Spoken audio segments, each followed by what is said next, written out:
योऽन्तः प्रविश्य मम वाचमिमां प्रसुप्तां सञ्जीवयत्यखिलशक्तिधरस्वधाम्ना अन्यांश्च हस्तचरणश्रवणत्वगादीन् प्राणान्नमो भगवते पुरुषाय तुभ्यं। यावर्णपदवाक्यार्थगद्यपद्यस्वरूपिणी वाचि नर्तयतु क्षिप्रं मेधां देवी सरस्वती। मूकं करोति वाचालं पंगुं लङ्घयते गिरिं यत्कृपातमहं वन्दे परमानन्दमाधवं। नारायणः परो व्यक्तादण्डमव्यक्तसम्भवम् अण्डस्यान्तस्त्विमे लोकाः सप्तद्वीपा च मेदिनी। श्रुतिस्मृतिपुराणानाम् आलयं करुणालयं नमामि भगवत्पादं शङ्करं लोकशङ्करं। नमस्तस्मै भगवते शङ्कराचार्यरूपिणे येन ವೇದಾಂತವಿದ್ಯೇಯಂ ಉದ್ಧೃತಾ ವೇದಸಾಗರಾತ್. ನನ್ನ ಭಗವದ್ಗೀತಾ ಬಂಧುಗಳೇ ಮತ್ತು ಎಲ್ಲ ಹಿರಿಯರೇ, ಗುಪ್ತವಾಗಿ ಇರುವಂತಹ ಪ್ರಾಯೋಜಕರೇ, ನಮ್ಮೆಲ್ಲರ ಬುದ್ಧಿಯನ್ನು ಪ್ರಚೋದಿಸ್ತಾ ಇರುವಂತಹ ಅಂತಃಕರಣದಲ್ಲಿ ಪ್ರಕಾಶಮಾನವಾದಂತಹ ಆ ಮಹಾಚೈತನ್ಯಕ್ಕೆ ವಂದಿಸ್ತಾ ಇವತ್ತಿನ ಚಿಂತನೆಗೆ ಮುಂದಾಗ್ತಾ ಇದ್ದೇನೆ. ನಿನ್ನೆ ದಿವಸ ಚಿಂತನೆ ಮಾಡಿದ ಉಪನ್ಯಾಸದ ಮೇಲೆ ಕೆಲವು ಸಂಶಯಗಳು ಬಂದಿವೆ. ಏನು ಅಂದರೆ, ಮನುಷ್ಯನ ಜೀವನದಲ್ಲಿ ಈ ಗುಣಗಳು ನಮ್ಮನ್ನು ಇಷ್ಟೊಂದು ಆಟ ಆಡಿಸ್ತವೆ ಅಂತಾದರೆ ಈ ಗುಣಗಳನ್ನು ನಿಗ್ರಹಿಸಿಕೊಳ್ಳೋದಕ್ಕೆ ಉಪಾಯ ಇಲ್ವಾ ಅಂತ, ಅಥವಾ ಇವುಗಳಿಗೆ ಅಧೀನವಾಗಿಯೇ ನಾವು ಬದುಕಬೇಕು ಅಂತಾದರೆ ಇವುಗಳಿಂದ ಬಿಡಿಸಿಕೊಳ್ಳೋದಕ್ಕೆ ಉಪಾಯ ಇಲ್ವಾ? ಈ ಎಲ್ಲ ಪ್ರಶ್ನೆಗಳು. ಇದಕ್ಕೆಲ್ಲ ನಾನು ಉತ್ತರವನ್ನು ಈಗ ಕೊಡುವುದಿಲ್ಲ, ಯಾಕೆಂದರೆ ಮುಂದೆ ಆ ವಿಷಯವನ್ನು ಅರ್ಜುನನೇ ನಮ್ಮೆಲ್ಲರ ಮುಖವಾಣಿಯಾಗಿ ಆ ಪ್ರಶ್ನೆಯನ್ನು ಕೇಳ್ತಾನೆ, ಆಗ ಉತ್ತರ ಸಿಗ್ತದೆ. ಆದರೂ ಒಂದು ಸಂಶಯ ಏನು ಅಂದರೆ, ಮೊದಲನೇದು, ಈ ಸಂಶಯ ವಾಸ್ತವಿಕವಾಗಿ ಆದರೆ ಒಂದು ಪೂರ್ವಾರ್ಧ ಇನ್ನೊಂದು ಉತ್ತರಾರ್ಧ ಅಂತ. ಅದರೊಳಗೆ ಈ ಸತ್ವಗುಣ ಹೆಚ್ಚಾದಾಗ ಸಾವನ್ನು ಅಪ್ಪಿದರೆ ಅವರಿಗೆ ಉತ್ತಮವಾದ ಲೋಕ ಉಂಟಾಗ್ತದೆ ಮುಂದಿನ ಜನ್ಮದಲ್ಲಿ ಅಂತ ಭಗವಂತ ಹೇಳಿದ್ದಾನೆ. ಆ ಸಾವು ಬಂದ ಸಂದರ್ಭದಲ್ಲಿ ಅದು ಹೆಚ್ಚಾಗುವುದಕ್ಕೆ ಏನು ಮಾಡಬೇಕು ಅಂತ ಒಂದು ಪ್ರಶ್ನೆ. ಇದೊಂದು ಸಿಲ್ಲಿ ಪ್ರಶ್ನೆ. ಮನುಷ್ಯ ಎಂತಹ ಸ್ವಾರ್ಥಿ ನೋಡಿ. ಆ ಸಂದರ್ಭದಲ್ಲಿ ಅದು ಹೆಚ್ಚಾಗೋದಕ್ಕೆ ಏನು ಮಾಡಬೇಕು ಅಂದರೆ, ಏನು ಮಾಡಬೇಕು ಅದನ್ನು ಮಾಡಬೇಕು. ಆ ಸಂದರ್ಭದಲ್ಲಿ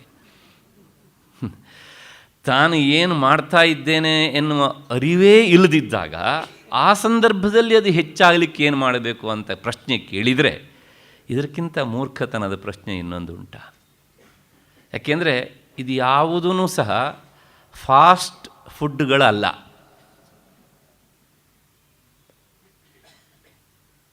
ಅದಕ್ಕೋಸ್ಕರಲೇ ವೇದಾಂತದ ವಿಚಾರ ಅದು ಅಂಗಡಿಯಲ್ಲಿ ಸಿಗುವ ವಸ್ತು ಅಲ್ಲ, ಅದು ಕಳ್ಳೆಪುರಿ ವ್ಯಾಪಾರ ಅಲ್ಲ. ಅದಕ್ಕೋಸ್ಕರ ಅದನ್ನು ಸಾಧನಾಶಾಸ್ತ್ರ ಅಂತ ಕರೀತಾರೆ. ಜೀವನದುದ್ದಕ್ಕೂ ಕೆಲವು ಜನ ಸಾಧನೆ ಮಾಡಬೇಕಾಗತ್ತೆ, ಮತ್ತು ಕೆಲವು ಸಲ ಎಷ್ಟೋ ಜನ್ಮದಲ್ಲಿ ಸಾಧನೆ ಮಾಡಬೇಕಾಗತ್ತೆ. ಖಟ್ವಾಂಗ ಎನ್ನುವಂಥ ರಾಜನಿಗೆ 48 ನಿಮಿಷಗಳ ಕಾಲ ಕೇವಲ ಒಂದು ಮುಹೂರ್ತದಲ್ಲಿ ಅವನು ಮೋಕ್ಷವನ್ನು ಪಡೆದ ಅಂತ ಹೇಳುತ್ತೆ. ಆದರೆ ಅಷ್ಟು ಬೇಗ ಅವನಿಗೆ ಮೋಕ್ಷ ಆಗಬೇಕಿದ್ರೆ ಅದರ ಹಿಂದೆ ಎಷ್ಟೋ ಬಲವಾದ ಸಾಧನೆ ಇತ್ತು ಅನ್ನೋದನ್ನು ನಾವು ಮರಿಬಾರ್ದು. ಹಾಗೆಯೇ ಅಜಾಮಿಳನಿಗೆ ಕೊನೆಯ ಗಳಿಗೆಯಲ್ಲಿ ಅವನ ಬಾಯಿಂದ ನಾರಾಯಣ ಎನ್ನುವ ಶಬ್ದ ಬಂತು. ನಾವೂ ಸಹ ಕೊನೆಯಲ್ಲಿ ನಾರಾಯಣ ಅಂತ ಹೇಳಿಬಿಡೋಣ ಅಂತಂದರೆ ಅದು ಬರೋದಿಲ್ಲ. ಯಾಕೆ ಕೇಳಿದರೆ ಅದರ ಹಿಂದೆ ಬಲವಾದ ಒಂದು ಅಭ್ಯಾಸ ಬೇಕು ಅನ್ನೋದನ್ನು ನಿನ್ನೆ ದಿವಸ ನಾನು ಹೇಳಿದ್ದೇನೆ. ಈ ಮಾತನ್ನು ಹೇಳೋದಕ್ಕೆ ನಾನೊಂದು ಕಾರಣ ಉಂಟು, ಲೌಕಿಕವಾದ ದೃಷ್ಟಾಂತ ಕೊಡ್ತೇನೆ. ನಾನು ಹೇಳಿದ್ದೆ, ಅಂತೆ ಯಾ ಮತಿ ಸಾ ಗತಿ ಅಂತ. ಈಗ ನೀವು ಒಂದು ಸ್ಟುಡಿಯೋಕ್ಕೆ ಹೋಗ್ತೀರಾ ಫೋಟೋ ತೆಗೆಸ್ಕೊಳ್ಳೋದಕ್ಕೆ ಅಂತ. ಅಲ್ಲಿ ಹೋಗಿ ಅವನು ಕ್ಯಾಮ್ರಾಮ್ಯಾನ್ ಸ್ವಲ್ಪ ಹಾಗೆ ಮಾಡ್ಕೊಳ್ಳಿ, ಹೀಗೆ ಮಾಡ್ಕೊಳ್ಳಿ, ಗಂಡಸಾದ ಸ್ವಲ್ಪ ಕೂದಲನ್ನು ಸರಿ ಮಾಡ್ಕೊಳ್ಳಿ, ನೋಡಿ ಇಲ್ಲೇನೋ ಒಂಥರ ಆಗಿದೆ ಅದನ್ನು ಒರೆಸ್ಕೊಳ್ಳಿ ಅಂತ ಏನೇನೋ ಎಲ್ಲ ಹೇಳ್ತಾನೆ.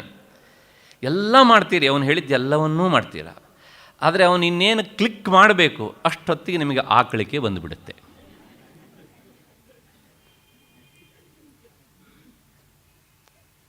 ಏನು ಮಾಡಬೇಕು? ಹಾಗಾಗಿ ಆ ಸಂದರ್ಭದಲ್ಲಿ ನಾನು ಹೇಗೆ ಇರಬೇಕು ಅನ್ನೋದನ್ನು ಸಹ ಇವನು ಅಷ್ಟೋ ಇಷ್ಟೋ ಅಭ್ಯಾಸ ಮಾಡ್ಕೊಳ್ತಾನೆ ತಾನೆ. ಇಂಥದ್ದಕ್ಕೆ ಅಭ್ಯಾಸ ಬೇಕು ಅಂತಾದರೆ ಇನ್ನು ಈ ದೇಹವನ್ನು ಬಿಟ್ಟು ಇನ್ನೊಂದು ದೇಹವನ್ನು ಹಿಡಿಯುವಂಥ ಆ ಮಹಾಪರ್ವಕಾಲ ಅದಕ್ಕೆ ಎಷ್ಟು ಸಾಧನೆ ಬೇಕು. ಸಾವನ್ನು ನಮ್ಮವರು ಕೆಟ್ಟದ್ದು ಅಂತ ಭಾವಿಸಲಿಲ್ಲ. ಕಾಳಿದಾಸ ಹೇಳ್ತಾನೆ, ಮರಣಂ ಪ್ರಕೃತಿ ಶರೀರಿಣ. ಹುಟ್ಟುವುದು ಸಹಜ ಅಲ್ಲ, ಸಾಯುವುದು ಸಹಜ. ಬದುಕುವುದು ಸಹಜ ಅಲ್ಲ.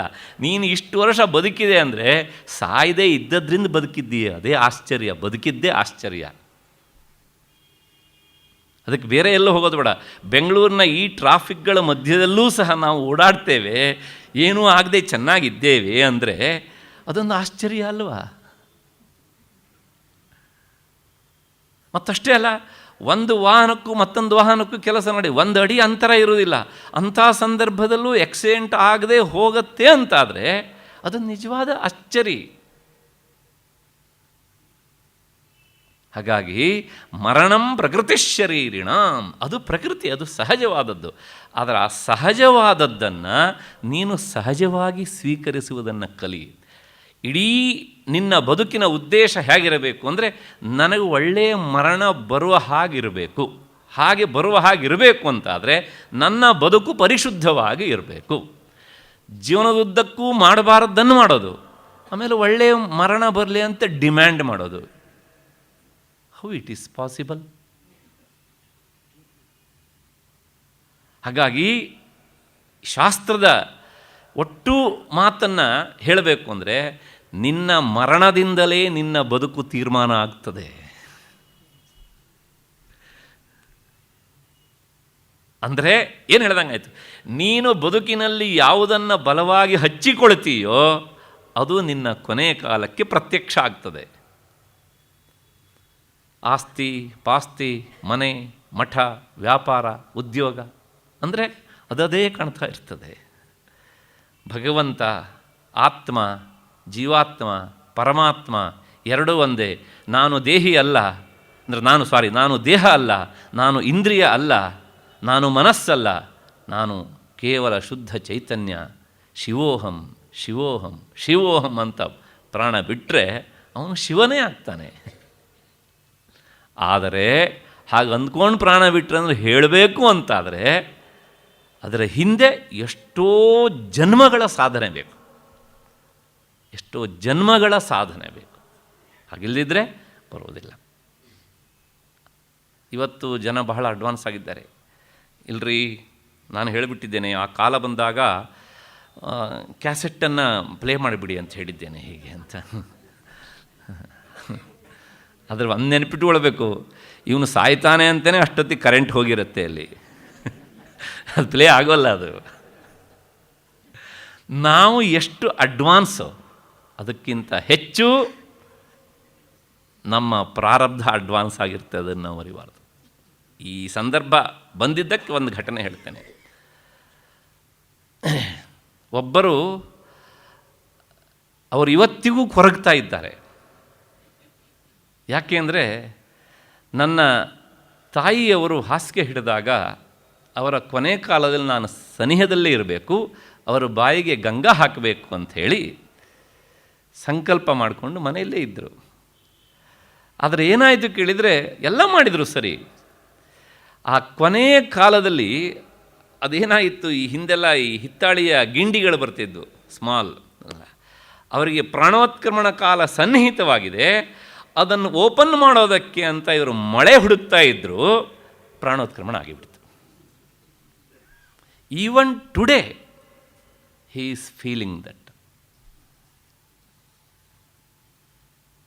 ಏಕೆಂದರೆ ಇವರಿಗೆ ಅದನ್ನು ಓಪನ್ ಮಾಡಲಿಕ್ಕೆ ಮಳೆ ಸಿಗಲಿಲ್ಲ ಅಂಥೇಳಿ ಸಾವು ನಿಲ್ಲತ್ತಾ?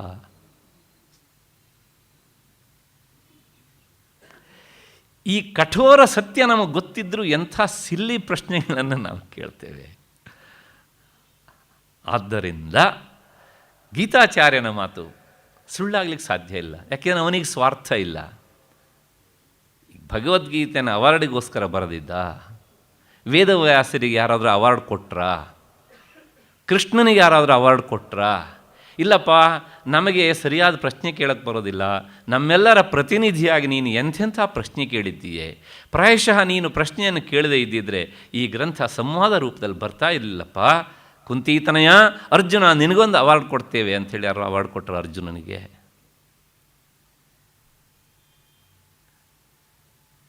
ಯಾತಕ್ಕೆ ಕೇಳಬೇಕು ಈ ವಿಷಯವನ್ನು ಹೇಳಿ ನೋಡೋಣ. ಸ್ವಾರ್ಥದ ಲೇಷ ಏನಾದ್ರು ಇದ್ದು ಹೇಳಿದ್ದಿದ್ರೆ ನಾವು ಅದರ ಬಗ್ಗೆ ಹುಚ್ಚುಚ್ಚಾಗಿ ಪ್ರಶ್ನೆ ಕೇಳೋದು ಸರಿ.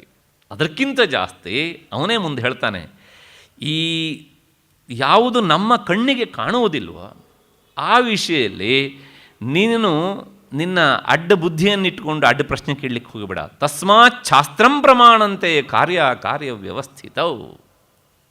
ಆ ವಿಷಯದಲ್ಲಿ ಶಾಸ್ತ್ರ ಏನು ಹೇಳುತ್ತೋ ಅದನ್ನು ಕೇಳು, ಮಾಡು, ಅಷ್ಟೇ. ಇನ್ನು ಪ್ರತ್ಯಕ್ಷ ಅನುಭವದಲ್ಲೇ ನಿನಗಿದ್ದರೆ ಶಾಸ್ತ್ರ ಇದು ನಿಜ ಅಂತ ಹೇಳಿದರೂ ನಂಬಬೇಡ. ಕರಾರುವಾಕ್ಕಾಗಿ ಹೇಳುತ್ತೆ ಶಾಸ್ತ್ರ ಮಾತನ್ನು. ತಣ್ಣೀರು ತಣ್ಣಗಿರುತ್ತೆ ಅಂತ ಅನುಭವ ನಿನಗಿದ್ದಾಗ ಅದನ್ನು ಶಾಸ್ತ್ರ ಹೇಳಿದರೂ ಸರಿ, ಹೇಳದೇ ಇದ್ದರೂ ಸರಿ.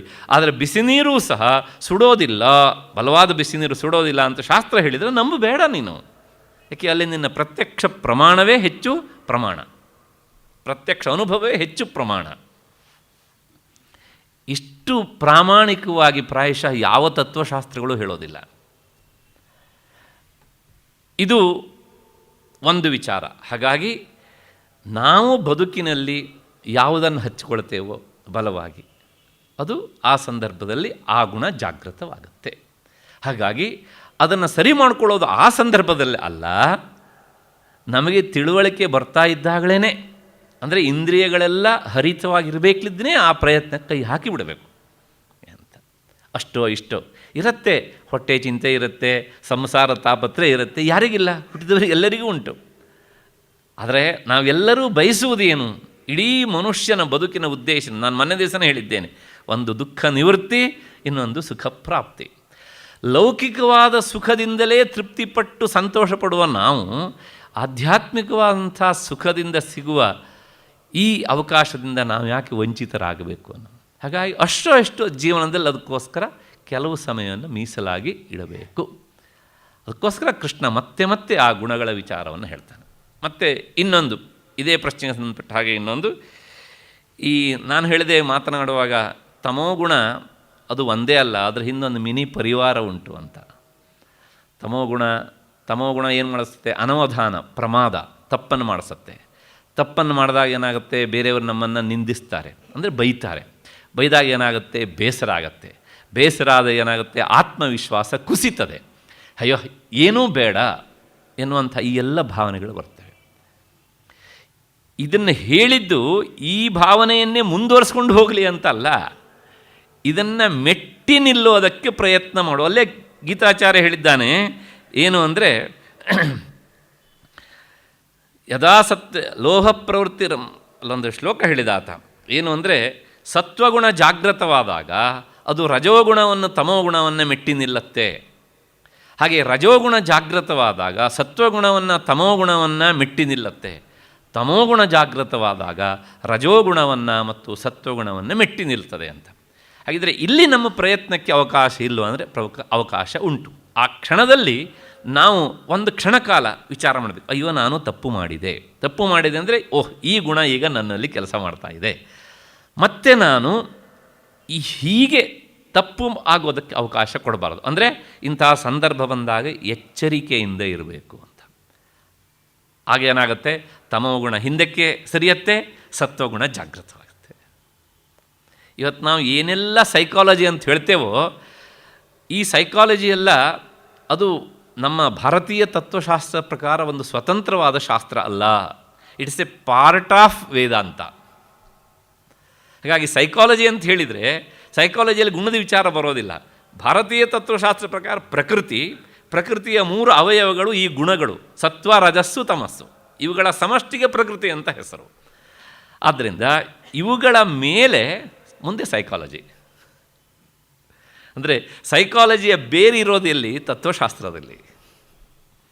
ಹಾಗಿಲ್ಲದೇ ಇದ್ದರೆ ಕೃಷ್ಣನಿಗೆ ಅರ್ಜುನನಿಗೆ ಬಂದು ಸಮಸ್ಯೆ ಏನು ಅಂತ ಅರ್ಥ ಮಾಡ್ಕೊಳ್ಬೇಕಾಗ್ತಿತ್ತ? ಪ್ರಾಯಶಃ ನಾನು ಹಿಂದೆ ಹೇಳಿದ ನೆನಪು, ಜಗತ್ತಿನ ಮೊಟ್ಟ ಮೊದಲ ಸೈಕ್ಯಾಟಿಸ್ಟ್ ಕೃಷ್ಣ.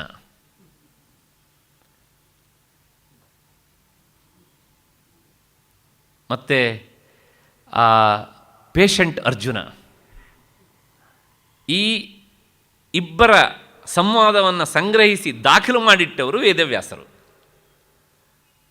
ಆದ್ದರಿಂದ ನಾವು ಈ ಎಲ್ಲ ಸಂದರ್ಭದಲ್ಲೂ ಸಹ ಸ್ವಲ್ಪ ಇಂಥದ್ದನ್ನು ಅಭ್ಯಾಸ ಮಾಡಿಕೊಂಡ್ರೆ, ಮನಸ್ಸಿಗೆ ತಂದುಕೊಳ್ಳೋದನ್ನು ಅಭ್ಯಾಸ ಮಾಡಿಕೊಂಡ್ರೆ, ಓಹೋ ಕೃಷ್ಣ ಹೀಗೆ ಹೇಳಿದ್ದಾನೆ, ಇಲ್ಲಿ ನನಗೆ ಎಡವಟ್ಟಾಗತ್ತೆ, ಸ್ವಲ್ಪ ಹುಷಾರಾಗಿರಬೇಕು ಅಂತ 1-2-3 ಸಲ ಹಾಗೆ ಗಮನಿಸ್ಕೊಂಡ್ರೆ ಆ ಗುಣ ವಿಚಾರ ಮಾಡುತ್ತೆ. ಓಹೋ ಇಲ್ಲೆಲ್ಲ ನನಗಿಂತ ಮೊದಲೇ ಸತ್ವಗುಣ ಪ್ರವೇಶ ಮಾಡಿದೆ, ನನಗಿಲ್ಲಿ ಪ್ರವೇಶ ಇಲ್ಲ ಅಂತ. ಹಾಗಾಗಿ ಹಿಂದಕ್ಕೆ ಸರಿಯತ್ತೆ ಹೀಗೆ. ಇದನ್ನೇ ನಾವು ಮನಸ್ಸಿಗೆ ಹಚ್ಕೊಂಡು ಮಾಡೋದು ಅಂತ ಹೇಳ್ತೇವಲ್ಲ. ನಾನು ನಿನ್ನೆ ದಿವಸ ಹೇಳಿದೆ, ಬೆಳಗ್ಗೆ ಇಂತಿಷ್ಟು ಹೊತ್ತಿಗೆ ಹೇಳಬೇಕು ಅಂತ ಸೀರಿಯಸ್ಸಾಗಿ ವಿಚಾರ ಮಾಡೋದು. ಸೀರಿಯಸ್ಸಾಗಿ ವಿಚಾರ ಮಾಡೋದು ಅಂದರೆ ನಮ್ಮ ಮನಸ್ಸಿಗೆ ಮತ್ತೆ ಮತ್ತೆ ಹೇಳ್ಕೊಳ್ಳೋದು. ಅದನ್ನು ಬಾಯ್ಬಿಟ್ಟೇ ಹೇಳ್ಕೊಳ್ಬೇಕು ಅಂತಲ್ಲ, ಒಳ ಮನಸ್ಸಿನಲ್ಲಿ ಹೇಳಿದರೂ ಸಹ ಕೇಳಿಸತ್ತೆ. ಯಾಕೆ ಮನಸ್ಸು ಹೊರಗಿಲ್ಲ, ಒಳಗೆ ಉಂಟದು. ಅಷ್ಟು ಹಿನ್ನೆಲೆಯಲ್ಲಿ ಈ ಪ್ರಶ್ನೆಗೆ ಉತ್ತರ ಹೇಳಿದ್ದಾಯಿತು ಅಂತ ಅಂದ್ಕೊಂಡು ಮತ್ತೆ 19ನೇ ಶ್ಲೋಕಕ್ಕೆ ನಾವು ಹೋಗಬೇಕು. ಹಾಗೆ ಹೋಗುವಾಗ ಇಲ್ಲಿ ಒಂದು ಹಂತದ ವಿಚಾರ ಮುಗೀತು.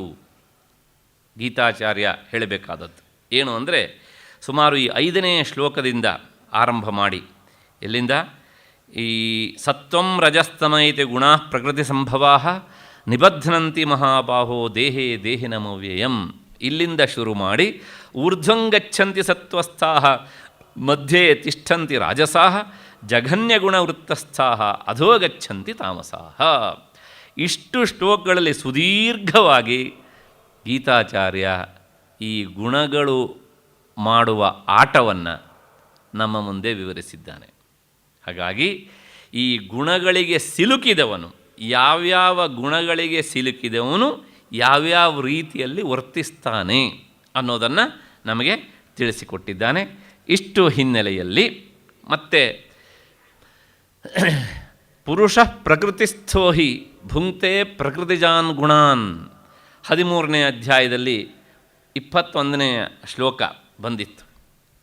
ಅಂದರೆ ವಾಸ್ತವಿಕವಾಗಿ ಪುರುಷ ಅಂದರೆ ಈ ಜೀವಾತ್ಮ, ಆತ ಶುದ್ಧ, ಸ್ವಚ್ಛ, ಅಸಂಗ. ಆದರೆ ಪ್ರಕೃತಿಯಲ್ಲಿ ಇದ್ದಾಗ ಆ ಪ್ರಕೃತಿಯಿಂದಾಗುವ ಎಲ್ಲ ಕೆಲಸಗಳನ್ನು ತನ್ನ ಮೇಲೆ ಆತ ಆರೋಪಿಸಿಕೊಳ್ತಾನೆ. ತಾನೇ ಮಾಡ್ತೇನೆ ಅಂತ ಅಭಿಮಾನ ತಾಳ್ತಾನೆ. ಇನ್ನೊಬ್ಬರು ಮಾಡುವ ಕೆಲಸವನ್ನು ನಾನೇ ಮಾಡ್ತೇನೆ ಅಂತ ಅಭಿಮಾನ ತಾಳುವುದು ಉಂಟಲ್ಲ, ಅದು ತುಂಬ ಅಪಾಯಕಾರಿ. ಹಾಗಾಗಿ 13ನೇ ಅಧ್ಯಾಯದಲ್ಲಿ ಕೃಷ್ಣ ಹೇಳಿದ್ದಾನೆ, ಚೇತನದ ಅಂಶ ಮಾತ್ರ ಆತ್ಮನದು, ಅದಕ್ಕಿಂತ ಹೊರತಾದ್ದು ಎಲ್ಲವುದೂ ಸಹ ಇಚ್ಛಾ, ದ್ವೇಷ, ಸುಖಂ, ದುಃಖಂ, ಸಂಘಾತಶ್ಚೇತನ, ಧೃತಿ, ಮಹಾಭೂತಾನ್ಯ, ಅಹಂಕಾರ ಇತ್ಯಾದಿ ಇತ್ಯಾದಿ ಎಲ್ಲ ಹೇಳಿ ಇವೆಲ್ಲವೂ ಸಹ ಪ್ರಕೃತಿಯ ಭಾಗಗಳು ಅಂತ ಹೇಳಿದ್ದಾನೆ. ಹಾಗಾಗಿ ಈ ಪ್ರಕೃತಿಯಿಂದಾಗುವಂಥ ಸುಖ ದುಃಖಗಳನ್ನು ತಾನೇ ಅನುಭವಿಸ್ತೇನೆ, ತನ್ನದೇ ಅಂತ ಅಂದುಕೊಂಡಾಗ ಅದು ಇವನಿಗೆ ಅಂಟುತ್ತದೆ. ಅಂದರೆ ಅಂಟಿದಂತೆ ಅದೇ ಅವನ ಬಂಧಕ್ಕೆ ಕಾರಣ. ಹಾಗಾಗಿ ಇದರಿಂದ ಬಿಡಿಸಿಕೊಳ್ಳಬೇಕು ಅಂತಾದರೆ ಈ ಗುಣಗಳನ್ನು ಅಷ್ಟೋ ಇಷ್ಟೋ ದಾಟುವುದನ್ನು ನಾವು ಕಲಿಬೇಕು. ಹಾಗಾಗಿ ಪ್ರಕೃತಿಯಿಂದ ಆಗುವಂಥ ಸುಖ ದುಃಖಗಳನ್ನು ನೋಡ್ತಾ ನೋಡ್ತಾ ತಾನೇ ಸುಖಿ, ತಾನೇ ದುಃಖಿ ಅಂತ ಅಂದ್ಕೊಳ್ತಾನೆ.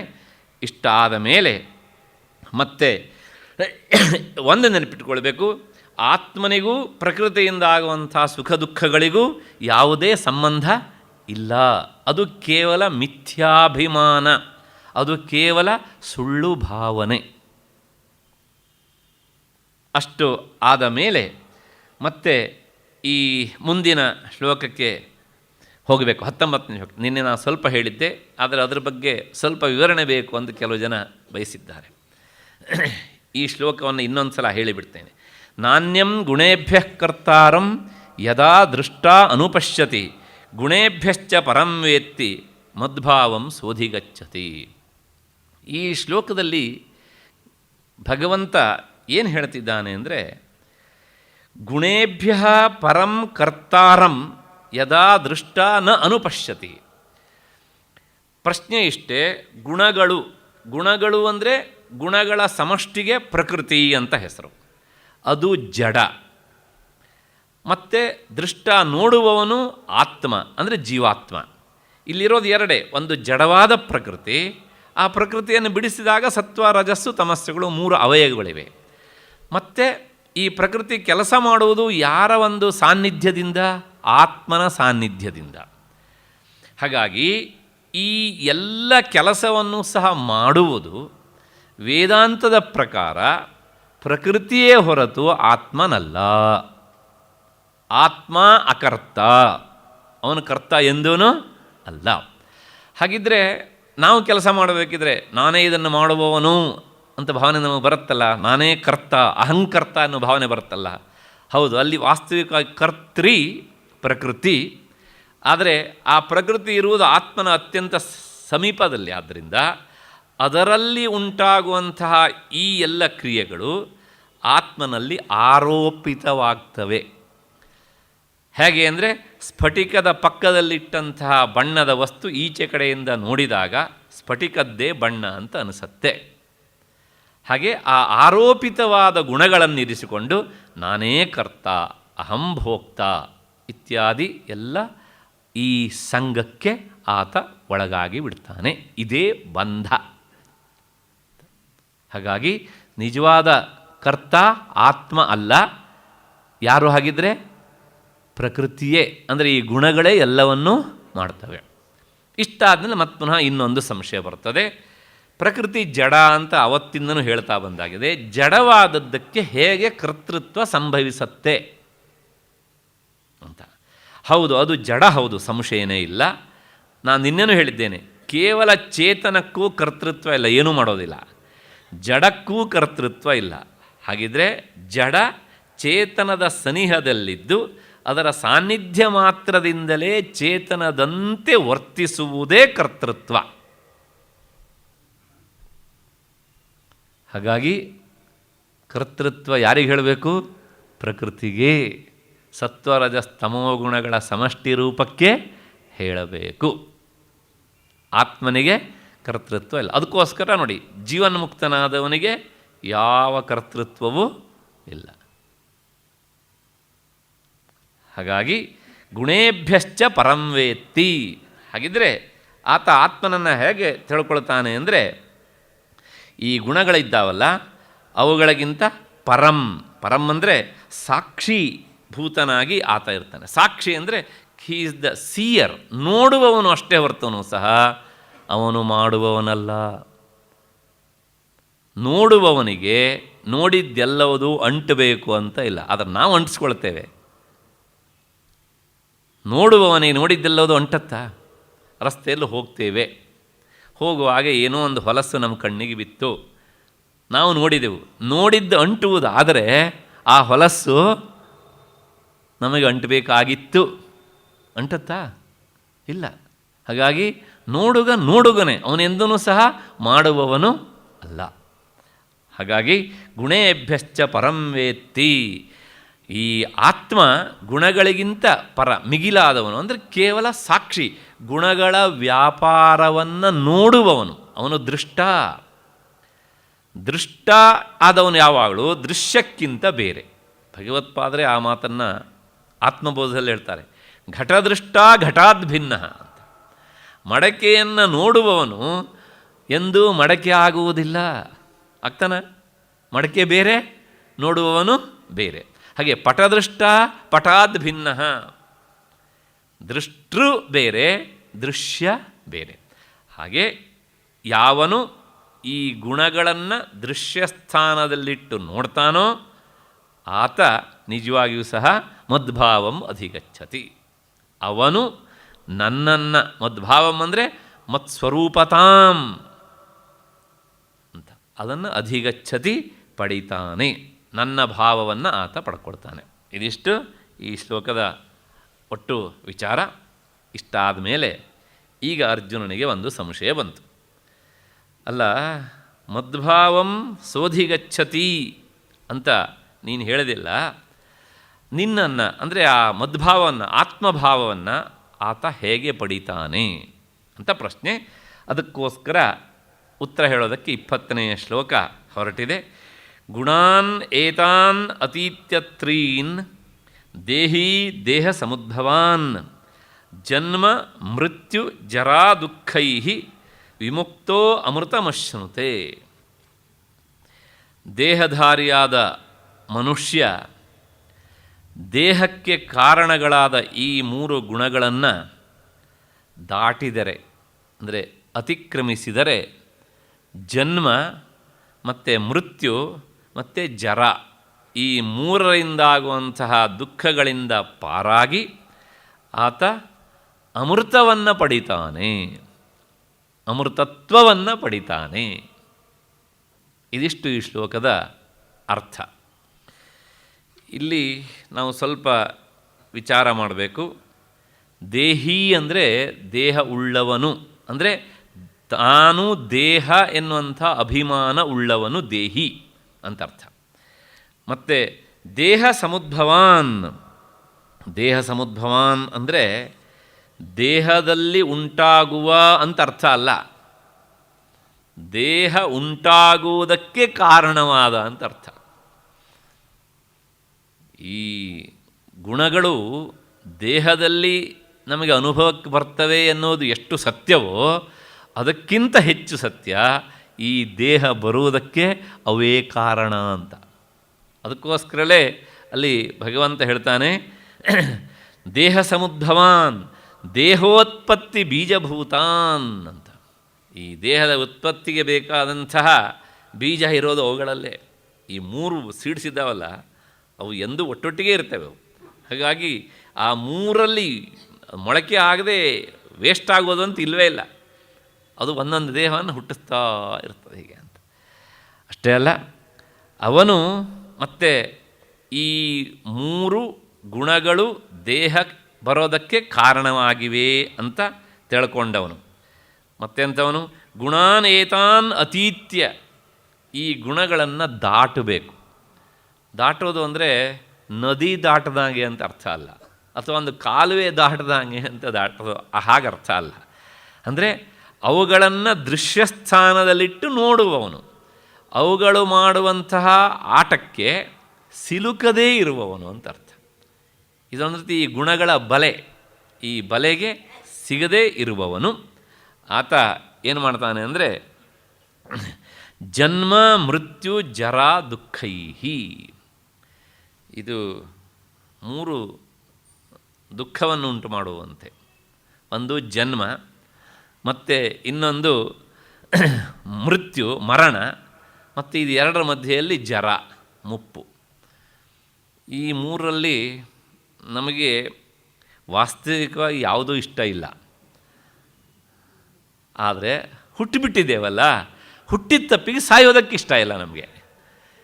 ಯಾಕೆ ಅಂದರೆ ಹುಟ್ಟುವಾಗ, ತಾಯಿಯ ಗರ್ಭದಲ್ಲಿರುವಾಗ ಆ ಗರ್ಭವಾಸದ ಕ್ಲೇಶ ಅದು ಎಷ್ಟು ಅನ್ನೋದನ್ನು ಆವಾಗ ಅನುಭವಿಸಿದ್ದೇವೆ ನಾವು. ಆದರೆ ಪ್ರಪಂಚಕ್ಕೆ ಬಂದ ತಕ್ಷಣವೇ ನಾವು ಅದನ್ನು ಅರಿತೇವೆ. ವೈಷ್ಣವಿ ಮಾಯೆ ಆ ಕ್ಷಣದಲ್ಲಿ ನಮ್ಮನ್ನು ಆವರಿಸತ್ತೆ. ಹಾಗಾಗಿ ಆ ನೋವನ್ನು ನಾವು ಹುಟ್ಟಿದ ತಕ್ಷಣ ಮರಿತೇವೆ. ಯಾಕೆಂದರೆ ಮಾಯೆ ಈ ಪ್ರಕೃತಿ ಮರೆಸ್ತಾಳೆ. ಹಾಗೆ ಮರೆಸದೇ ಇದ್ದರೆ ಮತ್ತೆ ನಾವು ತಪ್ಪನ್ನು ಮಾಡಲಿಕ್ಕೆ ಲೈಸೆನ್ಸೇ ಸಿಗೋದಿಲ್ಲ ನಮಗೆ. ಮತ್ತೇನಾಗತ್ತೆ, ಹುಟ್ಟಿದ್ವಿ, ಬಾಲ್ಯಾವಸ್ಥೆಯಲ್ಲೂ ಸಹ ನಾವು ಪಡಬಾರದ ಕಷ್ಟವನ್ನು ಪಡ್ತೇವೆ. ಆದರೆ ಅದನ್ನು ಸಹ ಮುಂದೆ ಯೌವನಾವಸ್ಥೆಗೆ ಬಂದಾಗ ನಿಧಾನವಾಗಿ ಮರೀತೇವೆ. ಯಾಕೆ, ಆವಾಗ ನಮಗೆ ಹೊಟ್ಟೆ ನೋವು ಬಂದಾಗ ಅಮ್ಮ ತಲೆನೋವು ಅಂಥೇಳಿ ತಲೆಗೆ ಎಣ್ಣೆ ಹಾಕ್ತಾಳೆ. ತಲೆನೋವು ಬಂದಾಗ ಹಲ್ಲು ನೋವು ಅಂಥೇಳಿ ಹಲ್ಲು ನೋವಿಗೆ ಔಷಧ ಕೊಡ್ತಾಳೆ ಅಲ್ವಾ. ಅಥವಾ ಇನ್ಯಾವುದೋ ತೊಂದರೆ ಆದಾಗ ಇನ್ಯಾವುದೋ ಟ್ರೀಟ್ಮೆಂಟ್ ಕೊಡಿಸ್ತಾರೆ. ಆ ಟ್ರೀಟ್ಮೆಂಟೆಲ್ಲ ಮುಗಿದು ಪತ್ತೆ ಹಚ್ಚೋಷ್ಟು ಹೊತ್ತಿಗೆ ಇವನು ಅನುಭವಿಸಿ ಅನುಭವಿಸಿ ಸುಸ್ತಾಗಿ ಹೋಗಿರ್ತಾನೆ. ತನಗೆ ಇಂಥದ್ದೇ ನೋವು ಅಂತ ಹೇಳ್ಕೊಳ್ಳೋದಕ್ಕೆ ಶೈಶವಾವಸ್ಥೆಯಲ್ಲಿ ವಾಗೀಂದ್ರಿಯ ಬಲ್ತಿರೋದಿಲ್ಲ, ಪೂರ್ತಿ ಪರಾಧೀನತೆ. ಉದಾಹರಣೆಗೆ ಶೈಶವಾವಸ್ಥೆಯಲ್ಲಿ ಮಗು ಹಾಸಿಗೆಯಲ್ಲೇ ಮೂತ್ರ ವಿಸರ್ಜನೆ ಮಾಡುತ್ತೆ, ಕಡಿತ ಶುರುವಾಗತ್ತೆ. ಆದರೆ ಅಮ್ಮ ಬಂದು ನೋಡೋಷ್ಟೊತ್ತಿಗೆ ಅದು ಎಷ್ಟೋ ಸಂಕಟವನ್ನು ಅನುಭವಿಸಿರುತ್ತೆ. ಈ ಎಲ್ಲ ಸಂಕಟಗಳನ್ನು ನಾವು ಮರೆತ ಆದಮೇಲೆ ಅದು ಸಂಕಟ ಅಲ್ಲ, ಆದರೆ ಆ ಅನುಭವಿಸುವ ಕ್ಷಣದಲ್ಲಿ ಅನುಭವಿಸುವವನಿಗೆ ಗೊತ್ತು. ಹಾಗಾಗಿ ಜನ್ಮ ದುಃಖಂ ಜರಾ ದುಃಖಂ. ಇನ್ನು ವಾರ್ಧಕ್ಯ ಯಾರು ಪ್ರೀತಿಯಿಂದ ಅದನ್ನು ಸ್ವಾಗತಿಸ್ತಾರಾ? ಮುಪ್ಪೇ ಬಾ, ನಾನು ನಿನಗೆ ಅವಕಾಶ ಮಾಡಿಕೊಡ್ತೇನೆ ಅಂತ ಇಲ್ಲ, ಯಾರೂ ಸಹ.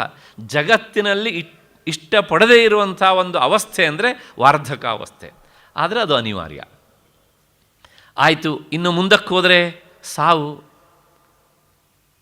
ಯಾರು ಸ್ವೀಕಾರ ಮಾಡ್ತಾರೆ ಹೇಳಿ ನೋಡೋಣ.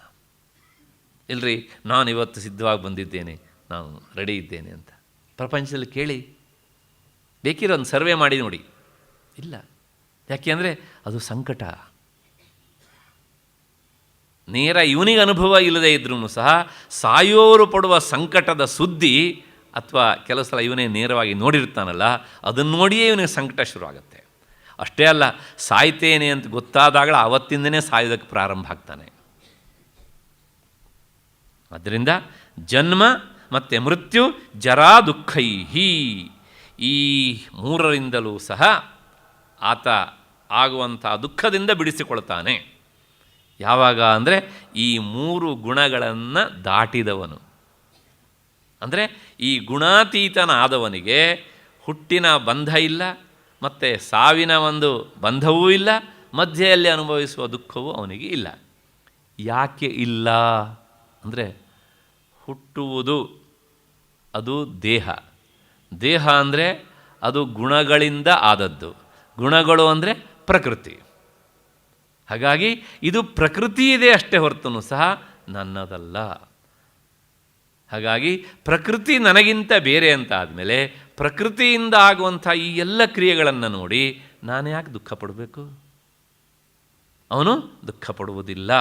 ಅದರಿಂದ ಬದುಕಿರುವಾಗಲೇ ಅವನಿಗೆ ಈ ಹುಟ್ಟಿನ ಬಗ್ಗೂ ದುಃಖ ಇಲ್ಲ, ಮತ್ತು ತಾನು ಹುಟ್ಟಿ ಏನು ಅಂತ ಹುಟ್ಟೋದಿಲ್ಲ ಅವನು, ಮತ್ತು ಸಾಯ್ತೇನೆ ಅನ್ನೋ ದುಃಖವೂ ಇಲ್ಲ. ಯಾಕೆ? ಸಾಯುವುದು ಯಾವುದು? ದೇಹ. ದೇಹ ತಾನಲ್ಲ. ಮತ್ತು ವಾರ್ಧಕ್ಯ ಬರುವುದು ಯಾವುದಕ್ಕೆ? ದೇಹಕ್ಕೆ. ದೇಹ ತಾನಲ್ಲ. ಅದರಿಂದ ಈ ಭಾವ ಯಾವಾಗ ಬರುತ್ತೆ ಅಂದರೆ, ಜೀವನ್ನೇವ, ಅವನು ಬದುಕಿರುವಾಗಲೇ ಇದ್ರ ಬಗ್ಗೆ ಅಷ್ಟು ನಿಖರತೆ ಬಂದಿರ್ತದೆ ಅವನಿಗೆ, ಜೀವನ್ಮುಕ್ತನಿಗೆ. ಅಷ್ಟೇ ಅಲ್ಲ, ಅಷ್ಟು ತೀವ್ರವಾಗಿ ಒಳಮುಖನಾದಾಗ ಅವನಿಗೆ ತನ್ನ ದೇಹಕ್ಕೆ ಏನು ಆಗ್ತಾ ಇದ್ದರೂ ಸಹ ಅವನಿಗೆ ಗೊತ್ತಾಗುವುದಿಲ್ಲ. ಪ್ರಾಯಶಃ ನಾನು ಹಿಂದೆ ಬಹಳಷ್ಟು ಸಲ 2 ಉದಾಹರಣೆ ಹೇಳಿದ್ದಕ್ಕೆ, ಒಂದು ರಮಣ ಮಹರ್ಷಿಗಳಿಗೆ ಅನೆಸ್ಥೇಸಿಯಾ ಕೊಡದೇ ಆಪರೇಷನ್ ಮಾಡಿದ್ದು, ಬಲವಂತ ಮಾಡಿದ್ರು, ಮಾಡಿ ಅಂತ ಹೇಳಿದರು ಅವರು. ಮತ್ತು ನೀವು ನನಗೆ ಅನೆಸ್ಥೇಸಿಯಾ ಕೊಡೋದು ಬೇಕಾಗಿಲ್ಲ, ನಾನು ನೋಡ್ತಾ ಇರ್ತೇನೆ ಅಂತ ನೋಡ್ತಾ ಕೂತಿದ್ರು ಅವರು. ಮತ್ತು ರಾಮಕೃಷ್ಣ ಪರಮಹಂಸರಿದ್ದು ಇಂತಹ ಘಟನೆ ಕೇಳ್ತೇವೆ. ಮತ್ತು ಸದಾಶಿವ ಬ್ರಹ್ಮೇಂದ್ರರ ಜೀವನದ ಉದಾಹರಣೆಯನ್ನು ನೋಡ್ತೇವೆ.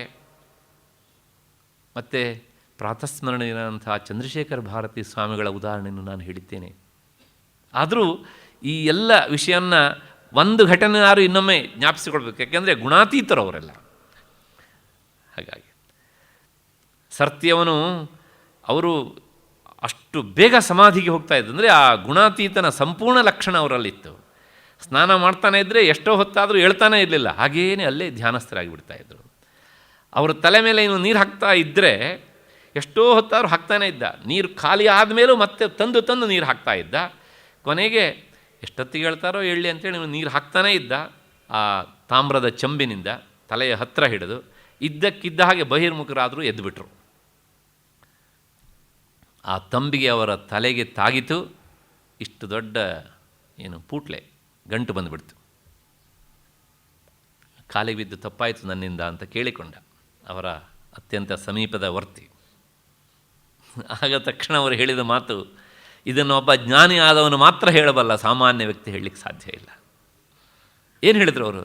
ಈ ತಂಬಿಗೆ ಒಂದು ಜಡ, ಈ ದೇಹ ಒಂದು ಜಡ, ಒಂದು ಜಡವಾದ ವಸ್ತು ಇನ್ನೊಂದು ಜಡಕ್ಕೆ ತಾಗಿದರೆ ಏನೂ ಆಗ್ತದೆ? ಏನೂ ಆಗೋಲ್ಲ. ಯಾಕೆ ಯೋಚನೆ ಮಾಡ್ತೀಯ? ನಡಿ ಅಂದರು ಅಷ್ಟೇ.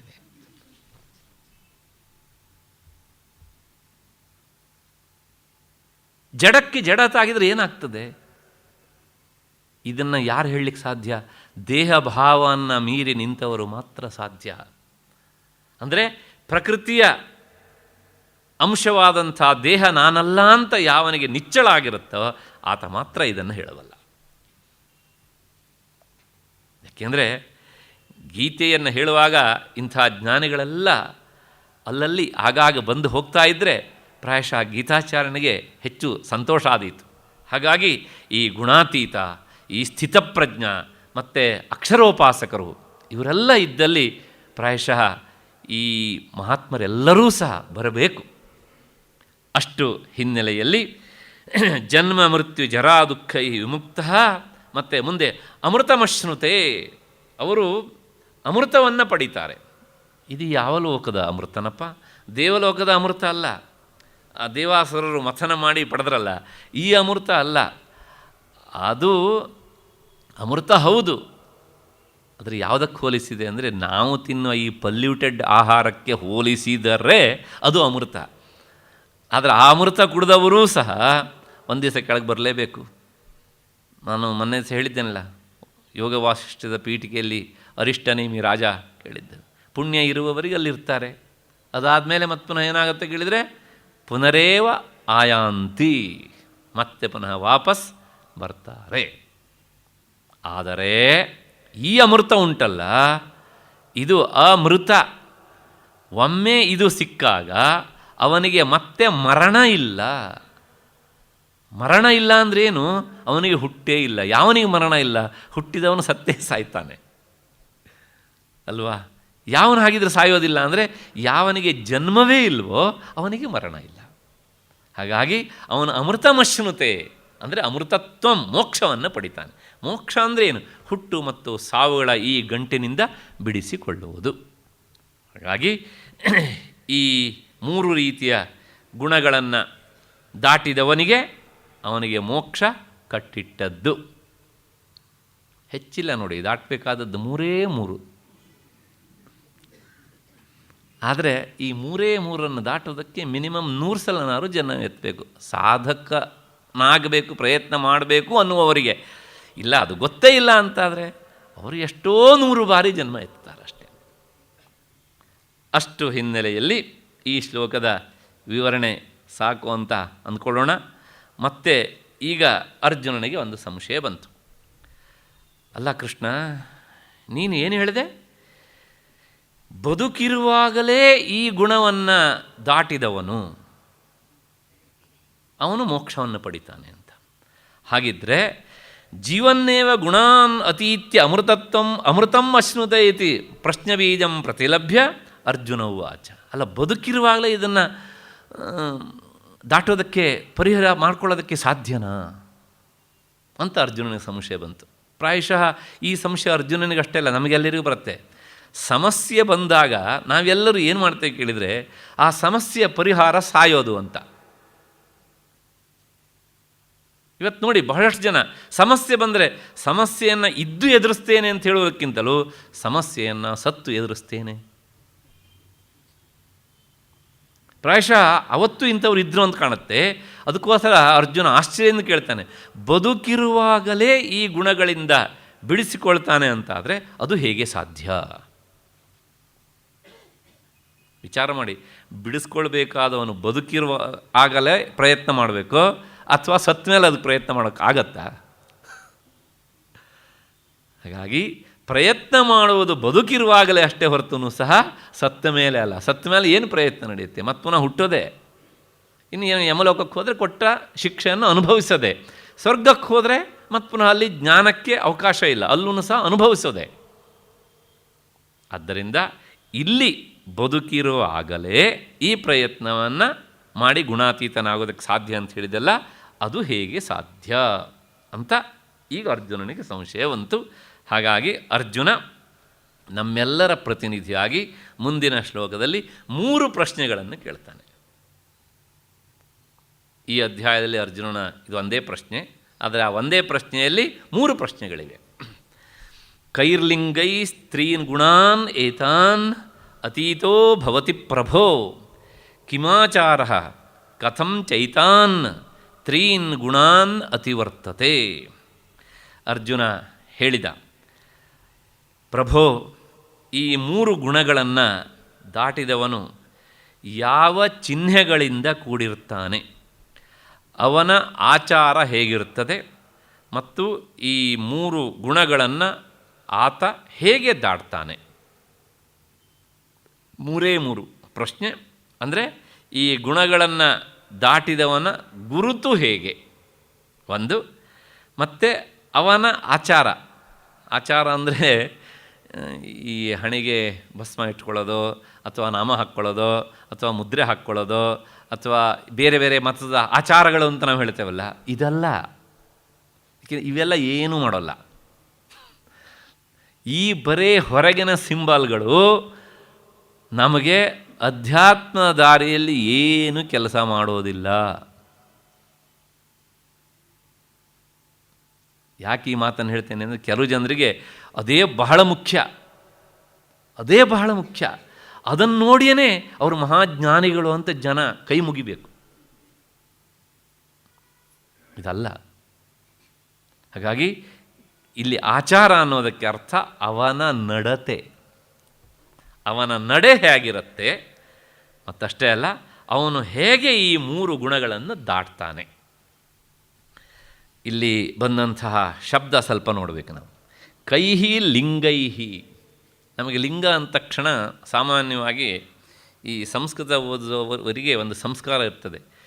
ಪುಲ್ಲಿಂಗ, ಸ್ತ್ರೀಲಿಂಗ, ನಪುಂಸಕಲಿಂಗ ಇವೇ ಮನಸ್ಸಿಗೆ ಬಂದು ರಾಚುತ್ತಾ ಇರ್ತವೆ. ಆವಾಗ ಅಂದರೆ ಈ ಗುಣಾತೀತನಾಗುವವನು ಪುಲ್ಲಿಂಗದವನೋ, ಸ್ತ್ರೀಲಿಂಗದವನೋ, ಅಥವಾ ನಪುಂಸಕಲಿಂಗದವನೋ?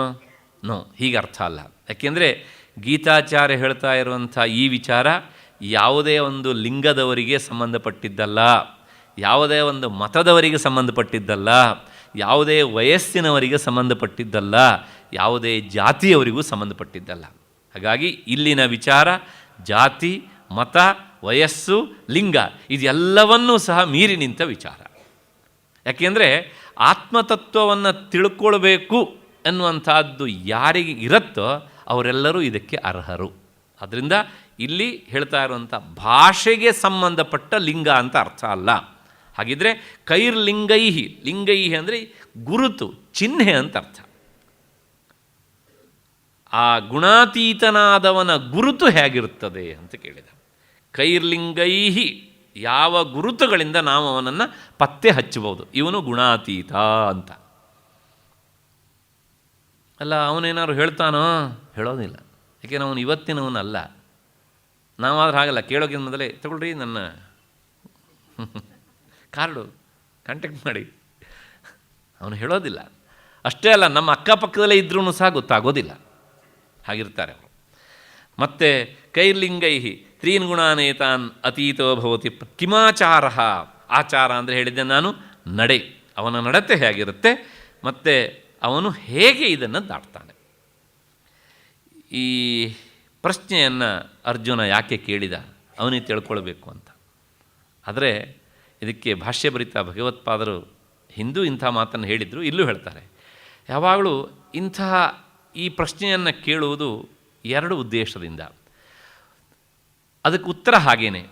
ಏನು ಅಂದರೆ, ಒಂದು ಆ ಜ್ಞಾನಿಯಾದವನ, ಗುಣಾತೀತನಾದವನ ಒಂದು ಲಕ್ಷಣ ಸಾಮಾನ್ಯ ಜನರಿಗೆ ಗೊತ್ತಾಗ್ತದೆ, ಒಂದಂಶ. ಸಾಧಕರಾದವರಿಗೆ ಈ ಸಿದ್ಧನಾದವನ, ಗುಣಾತೀತನಾದವನ ವಿಚಾರ ಉಂಟಲ್ಲ, ಅದು ಸಾಧನೆಗೆ ಸೋಪಾನವಾಗ್ತದೆ. ನೋಡಿ, ಅರ್ಜುನ ಕೇಳುವ ಪ್ರಶ್ನೆಯಲ್ಲಿ ಲೋಕೋಪಕಾರ ಉಂಟು. ನಾವು ಕೇಳುವ ಪ್ರಶ್ನೆಯಲ್ಲಿ ಯಾವಾಗಲೂ ಏನಿರುತ್ತೆ ಕೇಳಿದರೆ ಸ್ವಾರ್ಥದ ವಿಚಾರ ಇರ್ತದೆ. ಅಂದರೆ ಎಂಥ ಪ್ರಶ್ನೆ ನಾವು ಕೇಳೋದು, ಪ್ರಯತ್ನ ಇಲ್ಲದೇನೆ ನಾವು ಹೇಗೆ ಒಳ್ಳೆಯದನ್ನು ಪಡಿಬಹುದು, ಈ ಎಲ್ಲ ಅಂಶಗಳನ್ನು ಒಳಗೊಂಡಿರ್ತದೆ.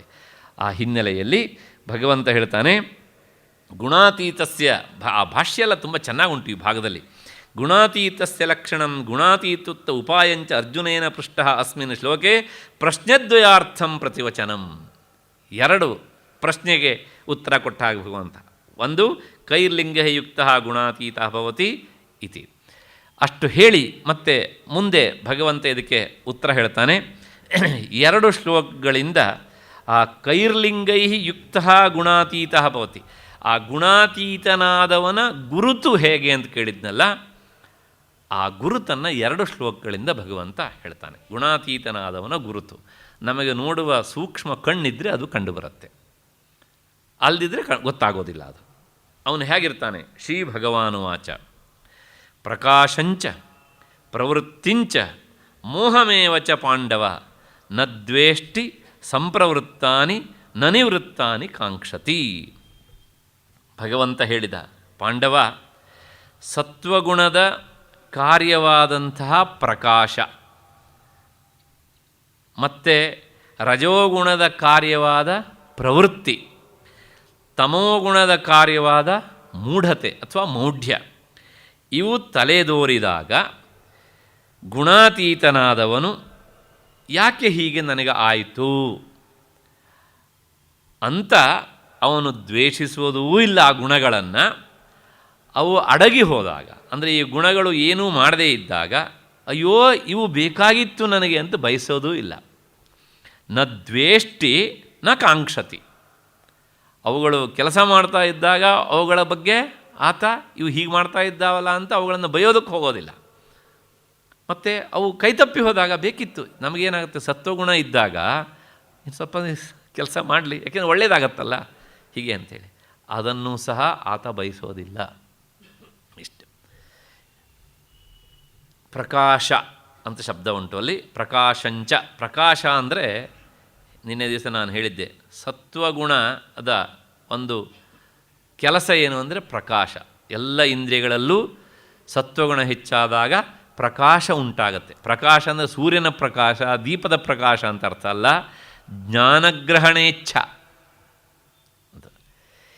ಈ ಜ್ಞಾನಗ್ರಹಣ ಇಚ್ಛೆ ಉಂಟಾದಾಗ ನಮಗೇನಾಗುತ್ತೆ, ಹೌದಲ್ಲ ಕಳೆದ ವರ್ಷ ನಾನು ಇಷ್ಟೆಲ್ಲ ಓದಿದ್ದೆ, ಈ ಸಲ ಓದಬೇಕಿತ್ತು, ಅದೇ ಗುಣವೇ ನನಗೆ ಜಾಗೃತ ಆದದ್ರೆ ಚೆನ್ನಾಗಿತ್ತು, ಅದು ಬೇಕಾಗಿತ್ತು ಅಂತ ನಾವು ವಿಚಾರ ಮಾಡ್ತೇವೆ. ಯಾಕೆಂದರೆ ನಾವು ಗುಣಾತೀತರಲ್ಲದೇ ಇದ್ದದ್ರಿಂದ. ಆ ಗುಣಾತೀತನಾದವನೇನು ಮಾಡ್ತಾನೆ ಕೇಳಿದರೆ, ಓಹ್ ಅದು ಬೇಕಾಗಿತ್ತು ಅಂತ ಬಯಸೋದಿಲ್ಲ. ಮತ್ತು ರಜೋಗುಣ ಹೆಚ್ಚಾದಾಗ ಏನಾಗುತ್ತೆ, ಪ್ರವೃತ್ತಿಂಚ, ಅದು ರಜೋಗುಣದ ಕಾರ್ಯ. ಮತ್ತು ಮೋಹ ನಿನ್ನೆ ದಿವಸ ಬಂದಿತ್ತು, ಅದು ತಮೋಗುಣದ ಕಾರ್ಯ. ಇದು ಎರಡೂ ನಮಗೆ ಇಷ್ಟ ಇಲ್ಲದ್ದು, ಆದರೆ ಅವು ಹೇಳ್ದಂಗೆ ನಾವು ಕೇಳ್ತಾ ಇರ್ತೇವೆ. ಆದರೆ ಆ ಗುಣಾತೀತನ ಆದವನಿಗೂ ಸಹ ಈ ಗುಣಗಳು ಬಂದಾಗ ಅಯ್ಯೋ ಈ ಗುಣಗಳು ನನಗೆ ಕೆಟ್ಟದ್ದನ್ನು ಮಾಡಿದ್ವಲ್ಲ, ಇವು ನನಗೆ ಬರಬಾರ್ದಿತ್ತು ಅಂತ ಆತ ವಿಚಾರ ಮಾಡೋದಿಲ್ಲ. ಯಾಕೆ ಮಾಡೋದಿಲ್ಲ ಅಂದರೆ, ನಾನು ಗುಣಕ್ಕೆ ಅಧೀನನಾದವನಲ್ಲ, ನಾನು ಅವುಗಳನ್ನು ನೋಡುವವನೇ ಅಷ್ಟೇ ಹೊರತು ಅವುಗಳು ಮಾಡುವ ಕೆಲಸಕ್ಕೆ ಸಿಲುಕುವವನಲ್ಲ ಅಂತ ಅವನಿಗೆ ನಿಖರ ಆಗಿರುತ್ತೆ. ನಮಗೆ ಗೊತ್ತೇ ಆಗೋದಿಲ್ಲ, ಅಷ್ಟೇ ವ್ಯತ್ಯಾಸ. ಹೀಗೆ ಉಂಟಾದಂತಹ ಸಂಪ್ರವೃತ್ತಾನಿ ಅಂದರೆ ಹೀಗೆ ಸತ್ವಗುಣದ ಕೆಲಸ ಮತ್ತು ರಜೋಗುಣದ ಕಾರ್ಯ ಮತ್ತು ತಮೋಗುಣದ ಕಾರ್ಯ ಇವೆಲ್ಲ ಉಂಟಾದಾಗ ಆತ ಏನು ಮಾಡ್ತಾನೆ ಅಂದರೆ, ತನಗೆ ಅನುಕೂಲವಾದ ಗುಣ ಕೆಲಸ ಮಾಡಿದಾಗ ಬೇಕು ಅಂತ ಬಯಸೋದಿಲ್ಲ, ಪ್ರತಿಕೂಲವಾದ ಗುಣಗಳು ಕೆಲಸ ಮಾಡಿದಾಗ ಅವುಗಳನ್ನು ದ್ವೇಷಿಸೋದು ಸಹ ಇಲ್ಲ. ಯಾಕೆ ಹಾಗೆ ಮಾಡ್ತಾನೆ ಅಂದರೆ, ಅವನು ಅವುಗಳನ್ನು ದೃಶ್ಯಸ್ಥಾನದಲ್ಲಿ ಇಟ್ಟು ನೋಡ್ತಾ ಇರ್ತಾನೆ, ತನಗೂ ಇದಕ್ಕೂ ಸಂಬಂಧ ಇಲ್ಲ ಅಂಥೇಳಿ. ಮತ್ತು ಇಷ್ಟು ಹಿನ್ನೆಲೆಯಲ್ಲಿ ಗುಣಾತೀತನಾದವನು ಹೀಗೆ ಮಾಡ್ತಾನೆ. ಆದರೆ ಸಾಮಾನ್ಯ ಜನರಿಗೆ ಇದನ್ನು ಮಾಡೋದಕ್ಕೆ ಆಗೋದಿಲ್ಲ. ಅಷ್ಟೇ ಅಲ್ಲ, ಆ ಕ್ಷಣದಲ್ಲಿ ಅದನ್ನು ವಿಚಾರ ಮಾಡೋದಕ್ಕೂ ಸಹ ಆಗೋದಿಲ್ಲ. ಅಷ್ಟರ ಮಟ್ಟಿಗೆ ಈತ ಪ್ರಕೃತಿಗೆ ಅಧೀನನಾಗಿ ಇರ್ತಾನೆ. ಹಾಗಾಗಿ ಇಷ್ಟು ಹಿನ್ನೆಲೆಯಲ್ಲಿ ಈ ಶ್ಲೋಕದ ವಿಚಾರ ಸಾಕು ಅಂತ ಅಂದ್ಕೊಳ್ಳೋಣ. 2 ಶ್ಲೋಕದಲ್ಲಿ ಆ ಗುಣಾತೀತನಾದವನ ಗುರುತನ್ನು ಹೇಳ್ತಾನೆ. 23ನೆಯ ಶ್ಲೋಕ ಆತ ಹೇಗಿರ್ತಾನೆ, ಅವನ ಗುರುತು ಏನು ಅಂದರೆ, ಇನ್ನೊಂದು ಶ್ಲೋಕದಲ್ಲಿ ಉದಾಸೀನವದಾಸೀನಃ ಗುಣೈಃ ಯೋ ನ ವಿಚಾಲ್ಯತೆ ಗುಣ ವರ್ತಂತ ಇತ್ಯೇವ ಯೋವತಿಷ್ಠತಿ ನೇಂಗತೆ. ಈತ ಗುಣಾತೀತನಾದವನು ಯಾವ ಪಕ್ಷವನ್ನೂ ಆಶ್ರಯಿಸದೆ ಉದಾಸೀನನಂತೆ, ಅಂದರೆ ತಟಸ್ಥನಾಗಿ ಇರ್ತಾನೆ ಒಂದು. ಮತ್ತು ಯಾರನ್ನೂ ಸಹ ಈ ಪ್ರಕೃತಿಯ ಗುಣಗಳು ಅಲ್ಲಾಡಿಸುವುದೇ ಇರ್ತವಲ್ಲ, ಅಂದರೆ ಜ್ಞಾನಿಯನ್ನು, ಅದಕ್ಕೂ ನನಗೂ ಸಂಬಂಧ ಇಲ್ಲ ಅಂತ ಅಂದ್ಕೊಂಡು ಪ್ರಕೃತಿಯಿಂದಾದಂಥ ಏರುಪೇರಿನಿಂದ ಆತ ಅಲ್ಲಾಡುವುದಿಲ್ಲ, ಅಂದರೆ ಅದರ ಪ್ರಭಾವಕ್ಕೆ ಒಳಗಾಗುವುದಿಲ್ಲ. ತಮ್ಮ ತಮ್ಮಲ್ಲಿ ಈ ಗುಣಗಳು ಪ್ರವರ್ತಿಸ್ತಾ ಇರ್ತವೆ ಅಂತ ತಿಳಿದು ತನ್ನ ಸ್ವರೂಪದಲ್ಲಿ ಆತ ಇದ್ದುಕೊಂಡು ಇರ್ತಾನೆ. ಆತ ಎಂದೂ ಸಹ ವಿಚಲಿತನಾಗುವುದಿಲ್ಲ. ಇಂಥವನು ಗುಣಾತೀತ. ಎಷ್ಟು ಈ ಶ್ಲೋಕದ ಅರ್ಥ. ಉದಾಸೀನ ಅಂತ ಹೇಳ್ತಾನೆ ಭಗವಂತ. ಉದಾಸೀನ ಅಂದರೆ ಏನು?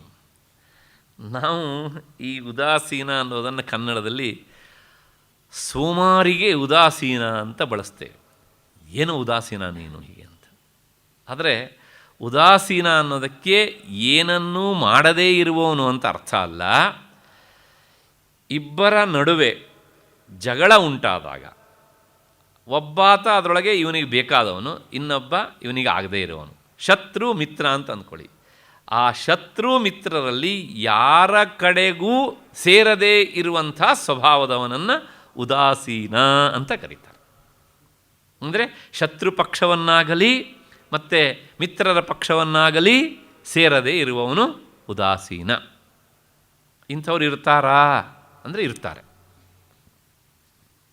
ಮಹಾಭಾರತ ಯುದ್ಧ ಪ್ರಾರಂಭ ಆಗುವಾಗ ಇಬ್ಬರು ಇಂಥವರು ಸಿಗ್ತಾರೆ. ಒಬ್ಬ ಅನಿವಾರ್ಯವಾಗಿ ಹೋದ, ಅಂದರೆ ಹೋಗುವಂತೆ ಕೃಷ್ಣ ಮಾಡಿದ, ಅವನಿದ್ರೆ ತೊಂದರೆ ಆಗ್ತದೆ ತನಗೆ ಅಂಥೇಳಿ. ಇನ್ನೊಬ್ಬ ಉದಾಸೀನತೆಯಿಂದ ಹೊರಟು ಹೋದ. ಆ ಉದಾಸೀನತೆಯಿಂದ ಹೊರಟು ಹೋದವನು ಯಾರು ಅಂದರೆ ವಿದುರ. ಯುದ್ಧ ನಿಶ್ಚಯ ಆದಾಗ ಆತ ನಾನು ಯಾರ ಕಡೆಗೂ ನಿಲ್ಲೋದಿಲ್ಲ. ಲೋಕದ ದೃಷ್ಟಿಯಲ್ಲಿ ಪಾಂಡವರು ಸಜ್ಜನರು, ಮತ್ತು ಈ ದುರ್ಯೋಧನಾದಿಗಳು ದುಷ್ಟರು. ಏನಿದ್ರೂ ಒಂದಂಶ ಸತ್ಯ, ಇಬ್ಬರೂ ಸಹ ಈ ಆಸ್ತಿಗೋಸ್ಕರ ಬಡದಾಡ್ತಾ ಇದ್ದಾರೆ ಅನ್ನೋದು ಸತ್ಯ. ಇದು ನಮ್ಮ ಮನೆಯ ಜಗಳ ಆದ್ದರಿಂದ ನಾನು ನಮ್ಮ ಮನೆಯ ಯಾವುದೇ ಸದಸ್ಯ ಹೊಡೆದಾಡ್ಕೊಳ್ಳಿಕ್ಕೆ ಮುಂದಾದರೂ ಸಹ ನಾನು ಅವ್ರ ಜೊತೆಗೆ ಸೇರೋದಿಲ್ಲ. ಯಾಕೆ ಹೇಳಿದರೆ ನನಗೂ ಇದಕ್ಕೂ ಸಂಬಂಧ ಇಲ್ಲ. ವಿದುರ ಮಹಾಜ್ಞಾನಿ ಇದ್ದ ಅವನು. ಹಾಗಾಗಿ ಮಹಾಭಾರತದಲ್ಲಿ ವಿದುರನ ಉಪದೇಶ ಅದು ಎಲ್ಲರಿಗೂ ಸಹ ಗ್ರಾಹ್ಯವಾದಂಥದ್ದು. ಹಾಗಾಗಿ ಆತ ಉದಾಸೀನತೆಯಿಂದ ಇದ್ದುಬಿಟ್ಟ. ಒಂದು. ಇನ್ನೊಬ್ಬ ಯಾರ ಕಡೆಗೂ ಸೇರದವನು ಬಲರಾಮ. ಅವನು ಸೇರ್ತಿದ್ದ, ಆದರೆ ಸೇರದೆ ಇರುವ ಹಾಗೆ ಕೃಷ್ಣ ಮಾಡಿದ. ಅದು ಕೃಷ್ಣನ ಒಂದು ಕಾರ ಸ್ಥಾನ. ಅಂಥದ್ದನ್ನು ಕೃಷ್ಣ ಮಾತ್ರ ಮಾಡಬಲ್ಲ. ಯಾಕೆಂದರೆ ಬಲರಾಮ ಇದ್ದರೆ ಅವನು ಕೌರವರ ಕಡೆಗೇ ಹೋಗ್ತಿದ್ದ. ಯಾಕೆಂದ್ರೆ ದುರ್ಯೋಧನ ಅವನ ಶಿಷ್ಯ. ಅಲ್ಲಿ ನಿಂತರೆ ತಾನು ಅವನ ವಿರುದ್ಧ ನೇರ ಯುದ್ಧ ಮಾಡದೇ ಇದ್ದರೂ ಸಹ ಪಾಂಡವರು ತನ್ನ ಅಣ್ಣನ ವಿರುದ್ಧ ಯುದ್ಧ ಮಾಡಬೇಕಾಗತ್ತೆ. ಅದು ತನಗೆ ಸಮ್ಮತ ಅಲ್ಲ. ಅದಕ್ಕೋಸ್ಕರ ಈ ಯುದ್ಧದ ಕಾರ್ಯದಿಂದ ಇವನನ್ನು ಆಚೆ ಸರಿಸಬೇಕು ಅಂತ ಪ್ಲ್ಯಾನ್ ಮಾಡಿದ. ಏನು ಪ್ಲ್ಯಾನ್ ಮಾಡಿದ? ಒಂದು 2 ದಿವಸ ಇರುವಾಗ ಯುದ್ಧಕ್ಕಿಂತ ಮುನ್ನ ಒಂದು ಹಸು ಬಂತು ಎದುರಿಗೆ. ತಕ್ಷಣ ಬಲರಾಮನಿಗೆ ಒಂದು ಸ್ವಭಾವ ಇತ್ತು. ಹಸು ಕಂಡ ತಕ್ಷಣ ಅದನ್ನು ಮುಟ್ಟಿ ನಮಸ್ಕಾರ ಮಾಡ್ತಿದ್ದ ಅವನು. ಎಷ್ಟೊಂದರೆ ಅವನು ಸಹ ಗೋವಳನೇ ತಾನೆ ಅಂತ. ಹಾಗಾಗಿ ಯಾವತ್ತು ನಮಸ್ಕಾರ ಮಾಡಬೇಕು ಅಂತ ಮುಟ್ಟಿದ. ಅದನ್ನು ಮುಟ್ಟಿದ ತಕ್ಷಣ ಬಿದ್ದು ಸತ್ಯ ಹೋಯ್ತು. ಅದು ಒಳ್ಳೆ ಗ್ರಹಚಾರ ಆಯ್ತಲ್ಲ ಇದು. ಬಲರಾಮನಿಗೆ ಸಂದೇಹ ಬಂದರೆ ಯಾರ ಹತ್ರ ಕೇಳಬೇಕು ಧರ್ಮಶಾಸ್ತ್ರವನ್ನು? ನೇರ ಬಂದು ಕೃಷ್ಣನ ಹತ್ರ ಕೇಳಿದ. ಏನು ಮಾಡಬೇಕಪ್ಪ, ಹೀಗಾಗಿಬಿಡ್ತಾರೆ. ಛೇ ಆಗಬಾರ್ದು, ಆಗೋಯ್ತಲ್ಲಪ್ಪ.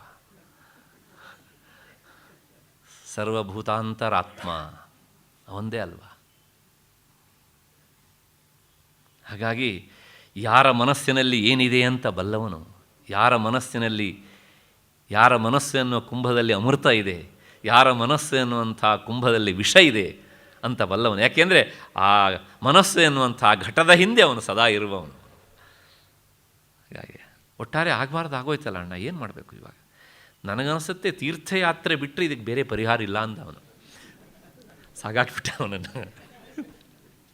ಅವನು ತೀರ್ಥಯಾತ್ರೆ ಮುಗಿಸ್ಕೊಂಡು ಬರೋಷ್ಟೊತ್ತಿಗೆ ಯುದ್ಧ ಮುಗಿದಿತ್ತು. ಈ ಎಲ್ಲ ಗುಣಗಳು ಇದ್ದದ್ರಿಂದಲೇ ಅಲ್ವ ಅವನು ಪಾಂಡವರನ್ನು ರಕ್ಷಣೆ ಮಾಡಿದ್ದ. ಹೀಗೆ ಅಂತ ಅವನಿಗೆ ಬಂದಂಥ ಸಂಕಟ ಏನು ಸಾಮಾನ್ಯವ? ಆದರೂ ಸಹ ತಾನು ಕೊಟ್ಟ ಮಾತಿಗೆ ಅವನು ಬದ್ಧನಾಗಿದ್ದ. ಮಮ ಪ್ರಾಣಾಹಿ ಪಾಂಡವ ಅಂತ.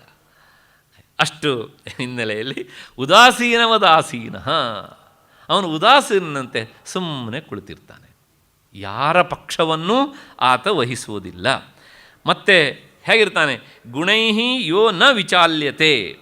ಗುಣಗಳಿಂದ ಆತ ಕಂಪಿತನಾಗುವುದಿಲ್ಲ. ಅಂದರೆ ಗುಣಗಳಿಂದ ಆಗುವಂತಹ ಕೆಲಸಗಳಿಗೆ ಈತ ಸಿಲುಕಿಕೊಳ್ಳುವುದಿಲ್ಲ.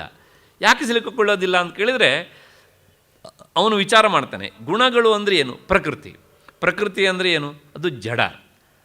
ನನ್ನ ಇರುವಿಕೆಯಿಂದಾಗಿ, ಚೈತನ್ಯದ ಇರುವಿಕೆಯಿಂದಾಗಿ ಅದು ಕೆಲಸ ಮಾಡುತ್ತೆ. ನಾನು ಚೈತನ್ಯ ಸ್ವರೂಪ. ಹಾಗಾಗಿ ನನ್ನ ಇರುವಿಕೆಯಿಂದಾಗಿ ಯಾವುದು ಕೆಲಸ ಮಾಡುತ್ತೋ ಅದಕ್ಕೆ ನಾನು ಯಾಕೆ ಅಧೀನನಾಗಬೇಕು? ಅದು ಬೇರೆ ಅಂತ ತೀರ್ಮಾನ ಮಾಡ್ತಾನೆ. ಹಾಗಾಗಿ ಅದಕ್ಕೆ ಆತ ಅಧೀನನಾಗುವುದಿಲ್ಲ. ಗುಣೈಹಿ ಯೋ ನ ವಿಚಾಲ್ಯತೆ ಅಂದರೆ ಗುಣಗಳಿಂದ ಆತ ಪಡುವುದಿಲ್ಲ ಒಂದು. ಮತ್ತು ಯಾಕೆ ಅಲ್ಲಾಡಿಸಲ್ಪಡುವುದಿಲ್ಲ ಅನ್ನೋದಕ್ಕೆ ಶ್ಲೋಕದ ಉತ್ತರಾರ್ಧ ಹೇಳುತ್ತೆ, ಗುಣಾವರ್ತಂತ ಇತ್ಯೇವ. ಈ ಮಾತಿಗೆ ಅರ್ಥ ಹೇಳಬೇಕಿದ್ರೆ ನಾವು ಸ್ವಲ್ಪ ಹಿಂದಿನಿಂದ ಬರಬೇಕು. ಹಿಂದೆ 3ನೆಯ ಅಧ್ಯಾಯದ 28ನೆಯ ಶ್ಲೋಕ ಅಂತ ನನ್ನ ನೆನಪು.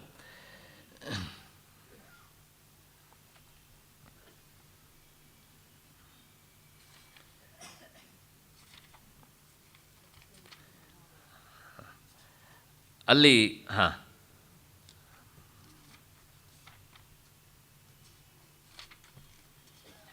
ಎಸ್, ತತ್ವವಿತ್ತು ಮಹಾಬಾಹೋ ಗುಣಕರ್ಮ ವಿಭಾಗಯೋ ಗುಣೇಶು ವರ್ತಂತ ಇತಿ ಮತ್ವಾ ನ ಸಜ್ಜತೆ. ತತ್ವವಿತ್ ಅಂದರೆ ಜ್ಞಾನಿ ಅಂತ ಅರ್ಥ. ಅವನು ಗುಣ ಮತ್ತು ಕರ್ಮಗಳನ್ನು ವಿಭಾಗಿಸಿಕೊಳ್ತಾನೆ. ಈ ಗುಣಗಳು ಯಾವಾಗಲೂ ಇವೇ ಕೆಲಸವನ್ನು ಮಾಡವು. ಈ ಪ್ರಕೃತಿಯಲ್ಲಿ ಇರುವಂತಹ ಈ ಗುಣಗಳು ಅವು ಅಂತಃಕರಣದಲ್ಲಿ ಇದ್ದು ಅವು ಕೆಲಸ ಮಾಡ್ತಾ ಇರ್ತವೆ. ಅಂತಃಕರಣವೂ ಸಹ ಆತ್ಮನಿಗೆ ಸಂಬಂಧಪಟ್ಟಿದ್ದಲ್ಲ, ಪ್ರಕೃತಿಯು ಆತ್ಮನಿಗೆ ಸಂಬಂಧಪಟ್ಟಿದ್ದಲ್ಲ. ಹಾಗಾಗಿ ಗುಣಾಹ ಅಂದರೆ ಈ ಗುಣಗಳು ಗುಣೇಶು ವರ್ತಂತ ಇಂದ್ರಿಯಗಳಲ್ಲಿ ಇದ್ದು ಅವು ಕರ್ಮ ಮಾಡ್ತಾನೇ ಇರ್ತವೆ. ನಾನು ಇಂದ್ರಿಯವೂ ಅಲ್ಲ, ಅಂತಃಕರಣವೂ ಅಲ್ಲ, ಪ್ರಕೃತಿಯೂ ಅಲ್ಲ ಅಂತಾದಮೇಲೆ ಇವುಗಳ ಆಟವನ್ನು ನಾನು ನೋಡುವವನು ಅಂತ ಆತ ಹೇಗಿರ್ತಾನೆ ಅಂದರೆ ಇತಿಮತ್ವ ನ ಸಜ್ಜತೆ. ಹೀಗೆ ತಿಳ್ಕೊಂಡು ಇವುಗಳಲ್ಲಿ ಆತ ಸಿಲುಕಿಕೊಳ್ಳುವುದಿಲ್ಲ ಅಂತ ಹೇಳಿದ್ದ ಭಗವಂತ. ಅದೇ ಅರ್ಥವನ್ನು ಈ ಶ್ಲೋಕದಲ್ಲೂ ಹೇಳ್ತಾನೆ. ಏನು ಹೇಳ್ತಾನೆ ಅಂದರೆ ಗುಣಾವರ್ತಂತ ಇತ್ತೇವೆ ಅಂದರೆ ಗುಣಾಹ ಈ ಸತ್ವರಜಸ್ತಮೋ ಗುಣಗಳು ಗುಣೇಶು ಅಂದರೆ ಇಂದ್ರಿಯಗಳಲ್ಲಿ ಇದ್ದು ಪ್ರಕೃತಿ ಅದು ಕೆಲಸ ಮಾಡಿಸ್ತಾನೆ ಇರ್ತದೆ, ಕರ್ಮ ಮಾಡ್ತದೆ. ಅದಕ್ಕೂ ನನಗೂ ಸಂಬಂಧ ಇಲ್ಲ ಅಂತ. ಮತ್ತಷ್ಟೆಲ್ಲ ಈ ಭಾವ ಹಿಂದೆ ಇನ್ನೂ ಒಂದು ಸಲ ಬಂದಿತ್ತು. ಪ್ರಾಯಶಃ 5ನೇ ಅಧ್ಯಾಯದಲ್ಲೂ ಈ ಮಾತು ಬಂದಿತ್ತು ಅಂತ ನನಗೆ ನೆನಪು. ಅಲ್ಲಿ ಏಕೆಂದರೆ ನಾವು ಗೀತೆಯ ಕೊನೆಗೆ ಬಂದಿದ್ದಾದ್ದರಿಂದ ನಾವು ಹಿಂದಿಂದನೂ ಒಂದು ಸಲ ಮೇಲಕ್ಕೆ ಹಾಕಬೇಕು. ಹೌದು, 8ನೇ ಶ್ಲೋಕ 5ನೇ ಅಧ್ಯಾಯದಲ್ಲಿ ನೈವ ಕಿಂಚಿತ್ ಕರೋಮೀತಿ ಯುಕ್ತೋ ಮನ್ಯೇತ ತತ್ವವಿತ್ ಪಶ್ಯನ್ ಶೃಣ್ವನ್ ಸ್ಪೃಶನ್ ಜಿಘ್ರನ್ ಅಶ್ನನ್ ಗಚ್ಚನ್ ಸ್ವಪನ್ ಶ್ವಸನ್ ಪ್ರಲಪನ್ ವಿಸೃಜನ್ ಗೃಹ್ಣನ್ ಉನ್ಮಿಷನ್ ನಿಮಿಷನ್ನಪಿ ಇಂದ್ರಿಯಾಣಿ ಇಂದ್ರಿಯಾರ್ಥೇಷು ವರ್ತಂತ ಇತಿ ಧಾರಯನ್. ನೈವ ಕಿಂಚಿತ್ ಕರೋಮೀತಿ, ನಾನೇನು ಮಾಡೋದಿಲ್ಲ. ಹಾಗಿದ್ರೆ ಮಾಡೋದು ಯಾವುದು? ಪ್ರಕೃತಿಯ ಅಧೀನದಲ್ಲಿರುವಂಥ ಅಥವಾ ಪ್ರಕೃತಿ ಇದೆ ಇನ್ನೊಂದು ರೂಪವಾದ ಗುಣಗಳು ಕೆಲಸ ಮಾಡ್ತವೆ. ಯಾರು ತಿಳಿದುಕೊಳ್ತಾರೆ ಹೀಗೆ ಅಂದರೆ ಯುಕ್ತ ಅಂದರೆ ಜ್ಞಾನಿ. ಮನ್ಯೇತ ತತ್ವವಿತ್ ಸ್ಪಷ್ಟ ಆಗಿಲ್ಲ ಮತ್ತು ಅದೇ ಶಬ್ದ ಉಂಟು ನೋಡಿ. ಹಾಗಿದ್ರೆ ಲೋಕದ ದೃಷ್ಟಿಯಲ್ಲಿ ಅವನು ಹೇಗಿರ್ತಾನೆ? ಪಶ್ಯನ್, ನೋಡ್ತಾನೇ ಇರ್ತಾನೆ. ಆದರೆ ನೋಡ್ತಾನೇ ಇರ್ತಾನೆ ಅಲ್ಲ, ನೋಡ್ತಾ ಇರ್ತದೆ. ಅವನಿಗೆ ಗೊತ್ತಿಲ್ಲದೇ ಅವನ ಕಣ್ಣು ನೋಡ್ತದೆ, ಆದರೆ ಕಣ್ಣಿಗೂ ಒಳಗಡೆಗೂ ಸಂಬಂಧ ಕಳಚಿ ಹೋಗಿ ಬಿಡ್ತದೆ. ಮತ್ತು ಶೃಣ್ವನ್, ಕಿವಿ ಕೇಳುತ್ತೆ, ಆದರೆ ಅವನಿಗೆ ಕೇಳಿಸೋದಿಲ್ಲ. ಸ್ಪೃಶನ್ ಎಲ್ಲವನ್ನೂ ಸಹ ಈ ತ್ವಗೀಂದ್ರಿಯ ಮುಟ್ಟತ್ತೆ, ಆದರೆ ಅವನಿಗೆ ಸ್ಪರ್ಶದ ಅರಿವು ಆಗೋದಿಲ್ಲ. ಜಿಘ್ರನ್ ಮೂಗು ಮೂಸತ್ತೆ, ಆದರೆ ಅವನಿಗೆ ಆ ಮೂಗಿನಿಂದ ಏನೂ ಪ್ರಯೋಜನ ಇಲ್ಲ, ಇರುತ್ತೆ ಮುಖದ ಮೇಲೆ ಅಷ್ಟೇ ಒಂದು ಅಲಂಕಾರದ ವಸ್ತುವಾಗಿ.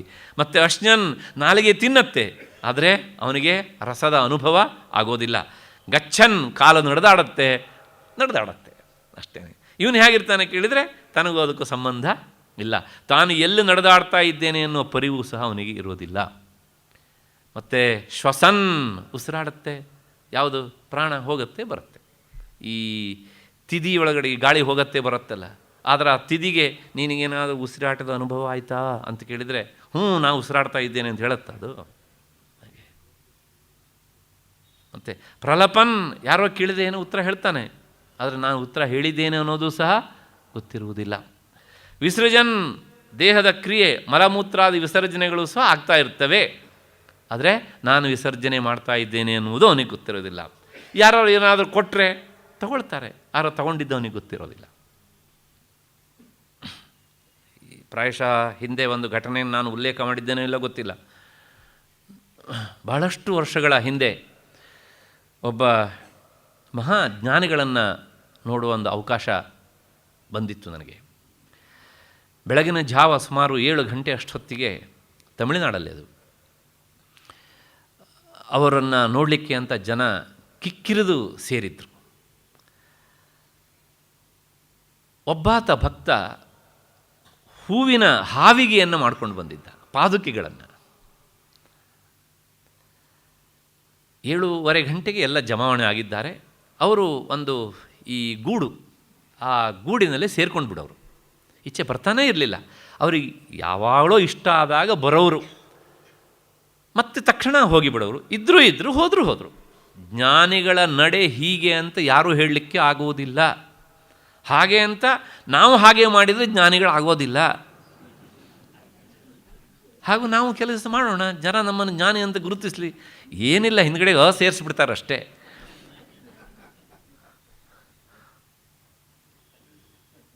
ಕೊನೆಗೆ ಎಲ್ಲರೂ ಕಾಯ್ತಾ ಇದ್ದಾರೆ, ಅವರು ಬರ್ತಾರೋ ಇಲ್ಲೋ. ಬಂದರು ಬಿಟ್ಟರು ಹೀಗೆ ಅಂತ. ಸ್ವಾರಸ್ಯ ಅಂದರೆ ಒಂದು ಅರ್ಧ ಮುಕ್ಕಾಲು ಗಂಟೆ ಆಗಿರ್ಬೋದು. ಇದ್ದಕ್ಕಿದ್ದ ಹಾಗೆ ಅವ್ರು ಕುಳಿತುಕೊಳ್ಳುವಂಥ ಗೂಡು ಅದು ಬಾಗಿಲು ತೆಗೀತು.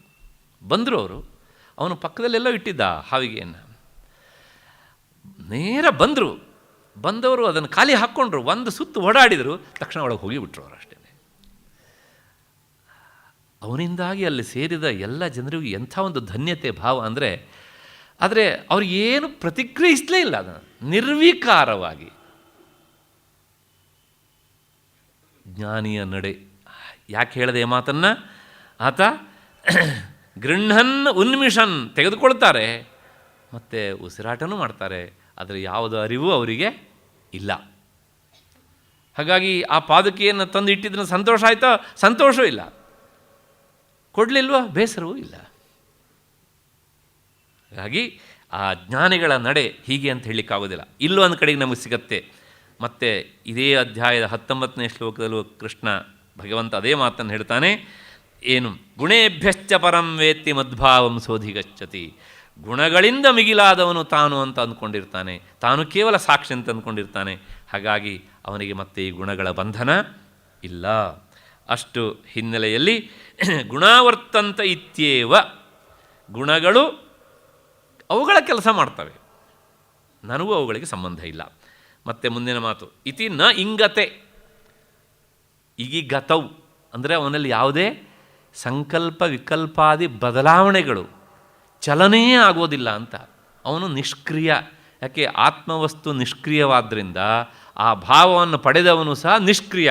ಹಾಗಿದ್ರೆ ಸಕ್ರಿಯನಾಗಿ ಕಾಣ್ತಲ್ಲ ಅಂದರೆ ಅವನ ದೇಹ ಹಾಗೆ ಮಾಡುತ್ತೆ. ಅದು ನಮ್ಮ ಲೋಕದ ದೃಷ್ಟಿಯಲ್ಲಿ ಅವನು ಸಕ್ರಿಯ, ಆದರೆ ಅವನ ದೃಷ್ಟಿಯಲ್ಲಿ ದೇಹ ಏನು ಮಾಡಿದ್ದು ಸಹ ಅವನಿಗೆ ಗೊತ್ತಾಗುವುದಿಲ್ಲ. ಅವನು ನಿಷ್ಕ್ರಿಯನೇ. ಈ ಶ್ಲೋಕದಲ್ಲಿ ಭಗವತ್ಪಾದರು ಒಂದು ಮಾತನ್ನು ಹೇಳ್ತಾರೆ, ಯೋವ ತಿಷ್ಠತಿ ನೇಂಗತೆ ಅಂತ. ಇಲ್ಲೆಲ್ಲ ನಾವು ಭಾಷ್ಯವನ್ನು ಸ್ವಲ್ಪ ಗಮನಿಸಬೇಕು. ಯಾಕೆ ಗಮನಿಸಬೇಕು ಅಂದರೆ, ಛಂದೋಭಂಗ ಭಯಾತ್ ಪರಸ್ಮೈ ಪದ ಪ್ರಯೋಗ ಅಂತ ಬರೀತಾರೆ. ನಾನು ಹಿಂದೆ ಹೇಳಿದ್ದೇನೋ ಇಲ್ಲ ಗೊತ್ತಿಲ್ಲ, ನಮ್ಮ ದೇಶದಲ್ಲಿ ಅತ್ಯಂತ ಪ್ರಸಿದ್ಧವಾದ 3 ಭಾಷೆಗಳಿವೆ. ಈ 3 ಭಾಷೆಗಳು ಒಂದಕ್ಕಿಂತ ಒಂದು ಶ್ರೇಷ್ಠವಾದ ಭಾಷೆ, ಕಾಮೆಂಟ್ರಿಗಳು. ಭಾಷೆ ಅಂದರೆ ಕಾಮೆಂಟ್ರಿ, ವ್ಯಾಖ್ಯಾನ ಅಂತ. ಅದರೊಳಗೆ ಈ ಶಂಕರರ ಭಾಷ್ಯವೂ ಸಹ ಒಂದು. ನೋಡಿ, ಮೂಲ ಶ್ಲೋಕದಲ್ಲಿ ಏನುಂಟು ಕೇಳಿದರೆ ಅವತಿಷ್ಠತಿ ಅಂತ ರೂಪ ಉಂಟು, ಅಲ್ಲ ಅವಗ್ರಹ ಚಿಹ್ನೆ.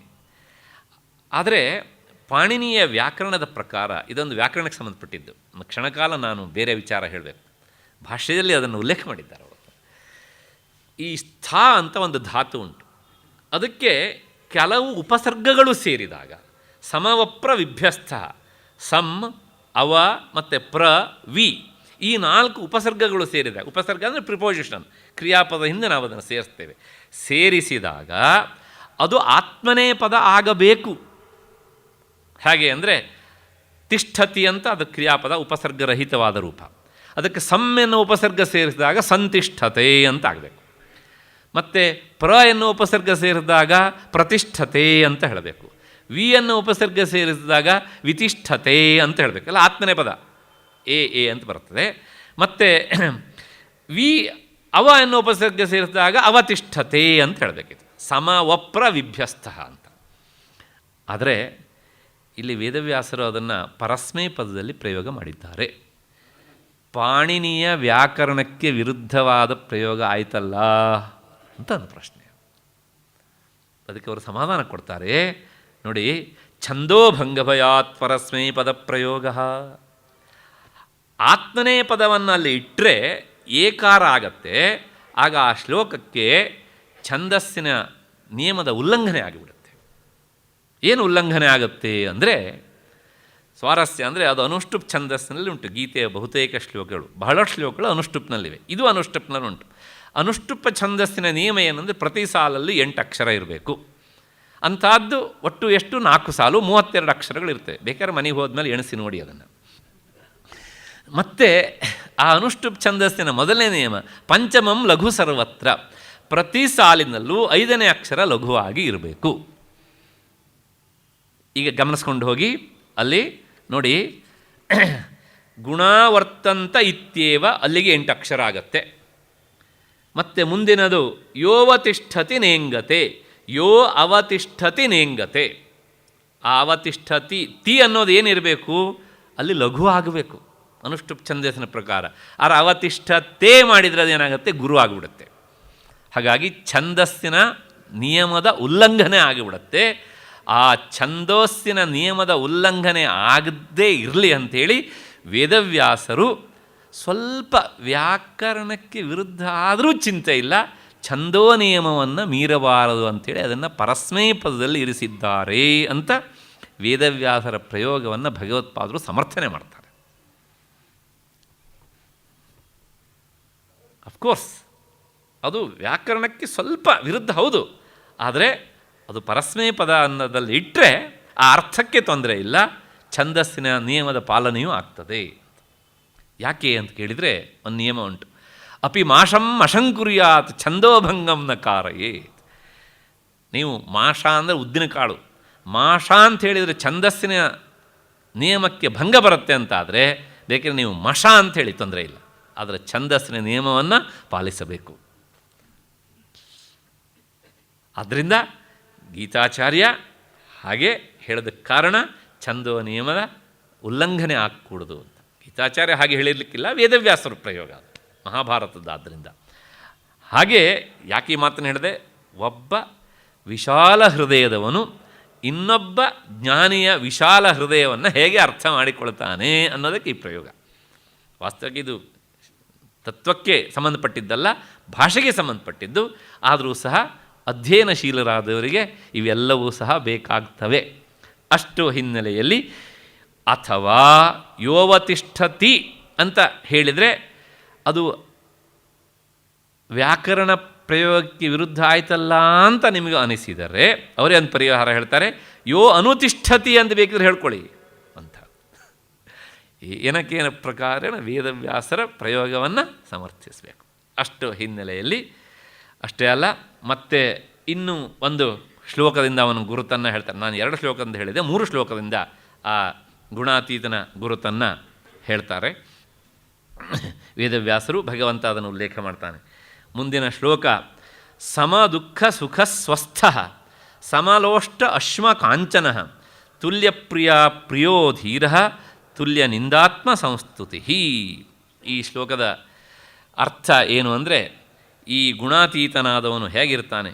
ಸುಖ ದುಃಖಗಳಲ್ಲಿ ಸಮತೆಯಿಂದ ಇರ್ತಾನೆ. ಮತ್ತು ಪ್ರಸನ್ನತೆಯಿಂದ ಆತ ಆತ್ಮಸ್ಥನಾಗಿ ಇರ್ತಾನೆ. ಅವನಿಗೆ ಮಣ್ಣು ಹೆಂಟೆ ಮತ್ತು ಕಲ್ಲು ಮತ್ತು ಬಂಗಾರ ಮೂರೂ ಸಮ. ಎಲ್ಲ ಕಡೆಗೂ ಸಹ ಅಂದರೆ ಪ್ರಿಯವಾದದ್ದಾದರೂ ಸಿಗಲಿ ಅಪ್ರಿಯವಾದದ್ದಾದರೂ ಸಿಗಲಿ, ಅವನನ್ನು ನಿಂದಿಸಿಯಾದರೂ ನಿಂದಿಸಲಿ ಅಥವಾ ಹೊಗಳಿಯಾದರೂ ಹೊಗಳಲಿ, ಈ ಎಲ್ಲ ಸ್ಥಿತಿಗಳಲ್ಲೂ ಸಹ ಆತ ಸಮಾನವಾಗಿ ಲೆಕ್ಕಿಸತಕ್ಕ ಮನುಷ್ಯನಾಗಿ ಇರ್ತಾನೆ. ಅಂದರೆ ಗುಣಾತೀತನಾಗಿರ್ತಾನೆ. ಯಾರು ಹೊಗಳಿದ್ರೋ ಅವನು ಹಿಗ್ಗೋದಿಲ್ಲ, ಬೈದರು ಅಯ್ಯೋ ನನ್ನನ್ನು ಬೈದರು ಅಂತಲೂ ಸಹ ವಿಚಾರ ಮಾಡೋದಿಲ್ಲ. ಯಾರೋ ಹಾರ ಹಾಕಿದ್ರು ಅಂತ ಅವರಿಗೊಂದು ವಂದನಾರ್ಪಣೆ ನಾನು ಮಾಡಬೇಕು ಅಂತ ಅದನ್ನೂ ಮಾಡೋದಿಲ್ಲ ಆತ. ಮತ್ತು ಹೇಗಿರ್ತಾನೆ ಕೇಳಿದರೆ ಎಲ್ಲ ಹಂತದಲ್ಲೂ ಸಹ ಆತ ಸಮ ಸಮ ಸಮ. ಇದಿಷ್ಟು ಈ ಶ್ಲೋಕದ ಶಬ್ದಶಃ ಅರ್ಥ. ಸ್ವಲ್ಪ ಇದಕ್ಕೆ ವಿವರಣೆ ಬೇಕು. ಹಾಗಾಗಿ ನಾಳೆ 6:15 ಸೇರಿದಾಗ ಈ ಶ್ಲೋಕದ ವಿವರಣೆಯನ್ನು ಮತ್ತು ಮುಂದಿನ ಭಾಗವನ್ನು ನೋಡೋಣ. ನಾಳೆ ಈ ಅಧ್ಯಾಯದ ಒಂದು ಉಪಸಂಹಾರ ಆಗತ್ತೆ. ನಾಳೆ ನೋಡೋಣ. ಎಲ್ಲರಿಗೂ ನಮಸ್ಕಾರ.